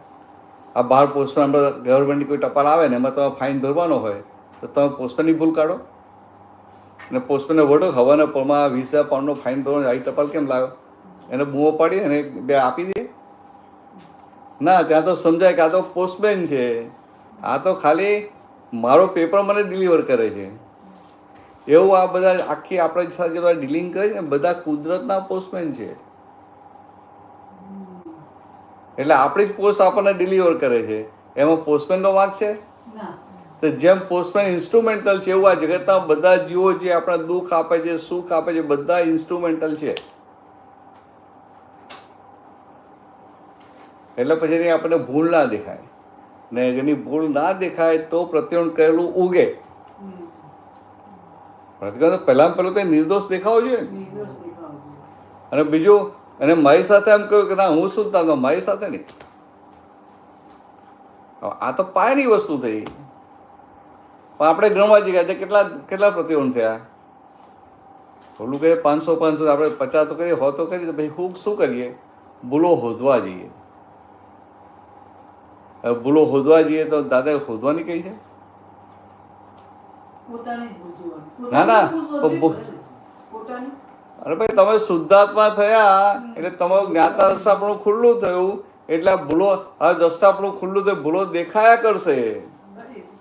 પણ ભૂલ દેખાય ત્યારે પ્રતિક્રમણ કરે નહીં અને પછી કંઈક લાવો હોય પેલા ભૂલો શોધવા બેઠા શોધો હોય એટલે ચોપડવાની દવા પી ગયા. સાહેબ મને એક પ્રશ્ન થાય કે હા બોલો બોલો. આ લોકો કે 50 પ્રતિક્રમણ 100 પ્રતિક્રમણ એટલે શું કરતા હશે? એટલે પ્રતિક્રમણ એટલે કોઈ 25 પણ લખીને બતાવે ના કર્યા તો એ કેટલાક શીખાય ન 150 પ્રતિક્રમણ શું કરતા? આપણે છે ને નવીન આપણે બુદ્ધિ નહીં ચલાવવાની. કોઈ કે 50 કોઈ 100 કહો તો આપણે કે આ બહુ સરસ. મને 50 ભૂલ લખી તો બતાવો, 5 તો લખીને બતાવો. હવે એવું તમારે કામું છે. આ તો વાત તમે પછી એના સુપરવાઇઝર કેમ થઈ જાય? પડી ગઈ. હા તમારે કોઈ સારું કહે આપણે એપ્રિશિએટ કહું બહુ સરસ કે. એટલે એકચ્યુઅલી સાહેબ મને જ કોઈ ક્વેશ્ચન છે. મને જે પ્રતિક્રમણ આમ અર્થ ને બધી ખબર છે. એવું નહીં પણ તમને જ્યાં આખા દિવસ જ્યાં તમે ભૂલ દેખાય ને ત્યાં શૂટેડ સાઈડ પ્રતિક્રમણ કરી લેવાનું. આ તો ભૂલ દેખાય ત્યાં શું રાતે કરશું એમ પછી રાતે યાદ ના આવે. પ્રતિક્રમણ કરવાનો સ્પેસિફિક વે હોય કે તમે સુતી વખતે પણ યાદ કરીને દાદા ભગવાનની સાક્ષીએ બોલી લો, એ થઈ ગયું કે કોઈ રીતે કરવાનું? એવું નથી. આ તો તમે ઓફિસ જતા હો ને ઓફિસમાં કોઈ ક્લાયન્ટ આવે એ જ્યાં વાયડો હોય તો તમને થાય કે ના થાય કે સારો આ વાયડો છે એમ એટલે તરત આપણે ત્યાંનું શૂટેડ સાઈડ પ્રતિક્રમણ કરી લેવાનું. બરાબર. હવે આમાં છતાંય આપણે વ્યવહારમાં એટલો બધો ટાઈમનો આપણે કન્સ્ટેન્ટ હોય એટલે આપણે શું થાય કોઈ વાર કરવાના રહી જાય તો રાતે સૂતા પહેલાં જ્યાં જોઈ લેવું કે દિવસમાં કંઈક કોઈ ભૂલના પ્રતિક્રમણ કરવાના રહી ગયા તો 2 4 5 દેખાય તો કરવા માંડવાનું. એમ કરતાં કરતાં તમારે આવરણ ઓછા થવા માંડે એટલે પછી તમને વધારે ને વધારે ભૂલો દેખાય. સમજાય? અને જેટલી ભૂલો દેખાય એના હાર્ટીલી સિન્સિયરલી પ્રતિક્રમણ થાય એટલે વધારે ચોખ્ખું થાય. પણ પછી ફ્યુચરમાં એ મિસ્ટેક રિપીટ નહીં કરવાની. ના, એવું કહેવાનું ને આપણે નહીં થાય કરવાની જરૂર જ કરતા પડતું છે જ નથી કરવાનું તો કઈ છે જ નથી નહીં એટલે હા નહીં થાય ફ્યુચરમાં આપણાથી એ નહીં તો આપણે તો ખાલી શક્તિ માગીએ છીએ અલ્પાબેન, કે હું નિશ્ચય કરીએ છીએ કે હું નિશ્ચય કરું છું કે ફરી ભવિષ્યમાં આવી ભૂલ ફરી કરીશ નહીં. નહીં. હા તો કે આપણું નક્કી પણ એટલે કે આપણે આટા વીટ્યા યોર ડિસિઝન વિધિન, એટલે કે ફ્યુચરમાં ભૂલ ભલે થઈ પણ ડિસિઝન તમારું આ જ હશે કે આ ભૂલ થવી ના જોઈએ. સમજાય? એટલે જે છેલ્લે જે સિગ્નેચર જે શું છે કે ભૂલ થવી જોઈએ નહીં. એટલે તમે કોના પક્ષમાં છો? ભૂલ નહીં કરવાના પક્ષમાં. એટલે ભૂલ કરવાનો પક્ષ એ સંસારનો પક્ષ કહેવાય, પૂતગલનો પક્ષ કહેવાય, એટલે સંસારનો પક્ષ કહેવાય. અને ભૂલ નહીં કરવાનો પક્ષ લો છો એટલે તમે પ્રજ્ઞા પક્ષી થયા, એટલે કે આત્મપક્ષી થયા. એટલે કયા પક્ષમાં છો ને એ અગત્યનું છે. ચંદ્રભાઈ સમજાય? કયા પક્ષમાં છો એ અગત્યનું છે. તમે શું કરો છો મારે અને હું ભગવાનને શું લેવા દેવા છે? તમે શું કરો છો ને શું નથી કરતા ભગવાન જ આમ બેસી ગયા છે ને. આપણે પેલું આપણે કહીએ છીએ ને મન વચન કાયાથી કોઈને દુઃખ ના હોય. હા, એ તો બરાબર છે ને. હમ. પણ મન વચ્ચે કયા તમારા છે?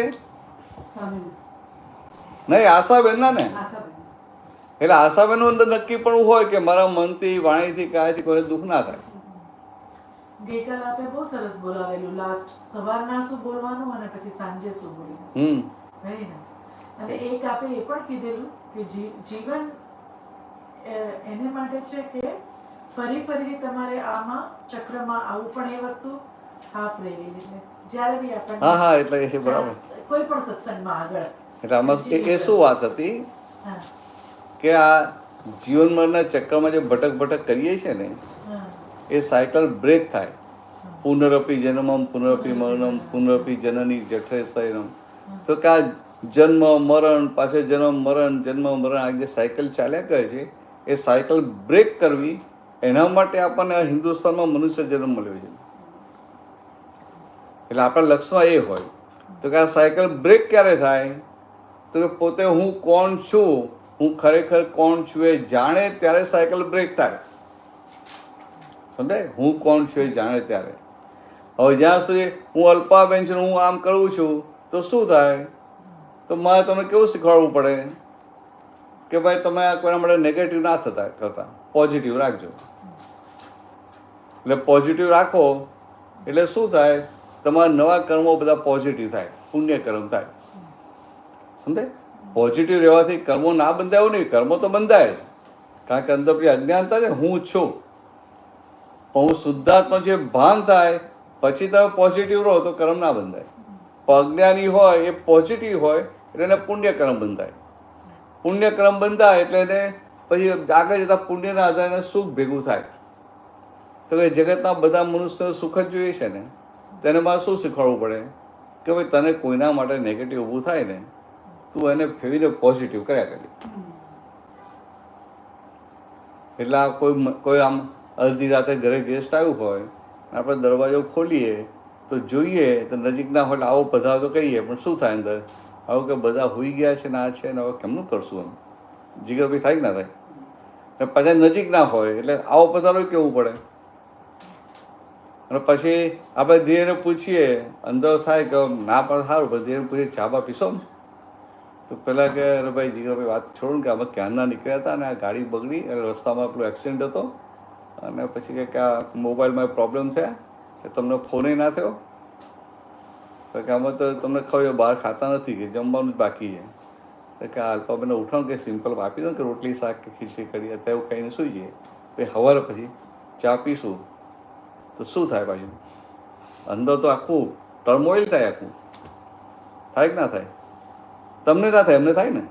એ તો જ્યારે તમને કહે ત્યારે થાય, ખાલી સમજવા માટે. હવે મારો ઘરનો સ્વભાવ બહુ કડક હોય તો તમે તો કઈ હાલત થઈ જાય, સુડી વચ્ચે સોપાઈ થઈ જાય કે બધા મહેમાન આવ્યો એને ના પડાય અને અમને કહેવા જવાની હિંમત ના ચાલે કારણ કે આ સુઈ ગયા હોય, અમને ઉઠાડવા અને પછી કહેવું તો ઉપર હિંમતે ના ચાલે. તો પછી એવા સકંજામાં આવી ગયા એટલે ડરતા ડરતા જઈને ઉઠાવો ખરા એમને ઉઠાડો, પણ એ સામે મોં જ પાડે. એટલે ભાઈ હું ક્યાંની હોઈ ગયું તને ખબર છે, હું આખા રાતને આખા દિવસે થાકેલી છું, અત્યારે હું કેમ ઉઠાડી? તો કે ભાઈ પેલા બધા મહેમાન આવ્યા છે ને એ લોકોને જમવાનું બાકી છે, એટલે આમને તો વધારે કમાન છટકે. તમે જેને તેને આમંત્રણ આપતા ફરો તમે બોલાય, તમારે જે કરવું એ કરો, કે લઈ જાઓ હોટલમાં લઈ જાઓ, હું નથી ઉઠવાની હોય, હું તો થાકેલી છું.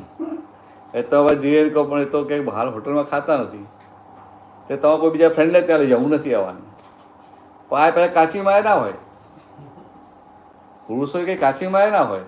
એ જ્યાં કે દુખતી નસ ક્યાં કેવી રીતે દબાવી, એ ધીરે ધીરે શું કહે કે હું તને બહાર લઈ જઈશ આ લોકોને, પણ પછી એ લોકો વાત કરશે તો શું કહેશે કે ભાઈ જીગરભાઈને ત્યાં ગયેલા, કલ્પાબેનને ત્યાં ગયેલા, અમે રાતે ગયા ને પેલા ઉઠીને બહાર ના આવ્યા, અને અમને કે મને બહાર એમના ફ્રેન્ડને ત્યાં જમવા લઈ જવા પડે.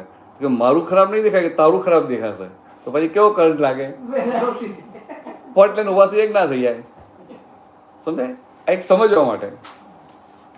હવે તમે બધું બનાવો કરો, બધું જ કરો, પણ અંતર તો ગમસાન ચાલતું હોય ને કે હું આટલો વાગે મહેનત જેવું છે કે નહીં, ફોને કરવો જોઈએ, અને અડધી રાતે આવ્યા તો ના ખાધું હોય તો કંઈ નહીં, સીધા હોઈ જાય, સવારે ઉઠીને જવાય. આમ આ તો આવી પડેલું તપ કહેવાય. એમ જ્ઞાન કેવું હાજર થઈ આપણે બધું, આ તો આવી પડેલું તપ, તપની કમાણી કરી લેવી જોઈએ ને, ખાલી બીજાને હેરાન કરાય એમ. એટલે આવું બધું અંદર બુદ્ધિ બતાવે. હવે આવું બધું બતાવે, તમારે તો જ્ઞાન છે, આ તો જેને જ્ઞાન ના હોય એના માટેની વાત છે, તમારા માટે નથી, પણ આમ સમજવા માટે કે હવે આ બધું બુદ્ધિ અંદર બતાવે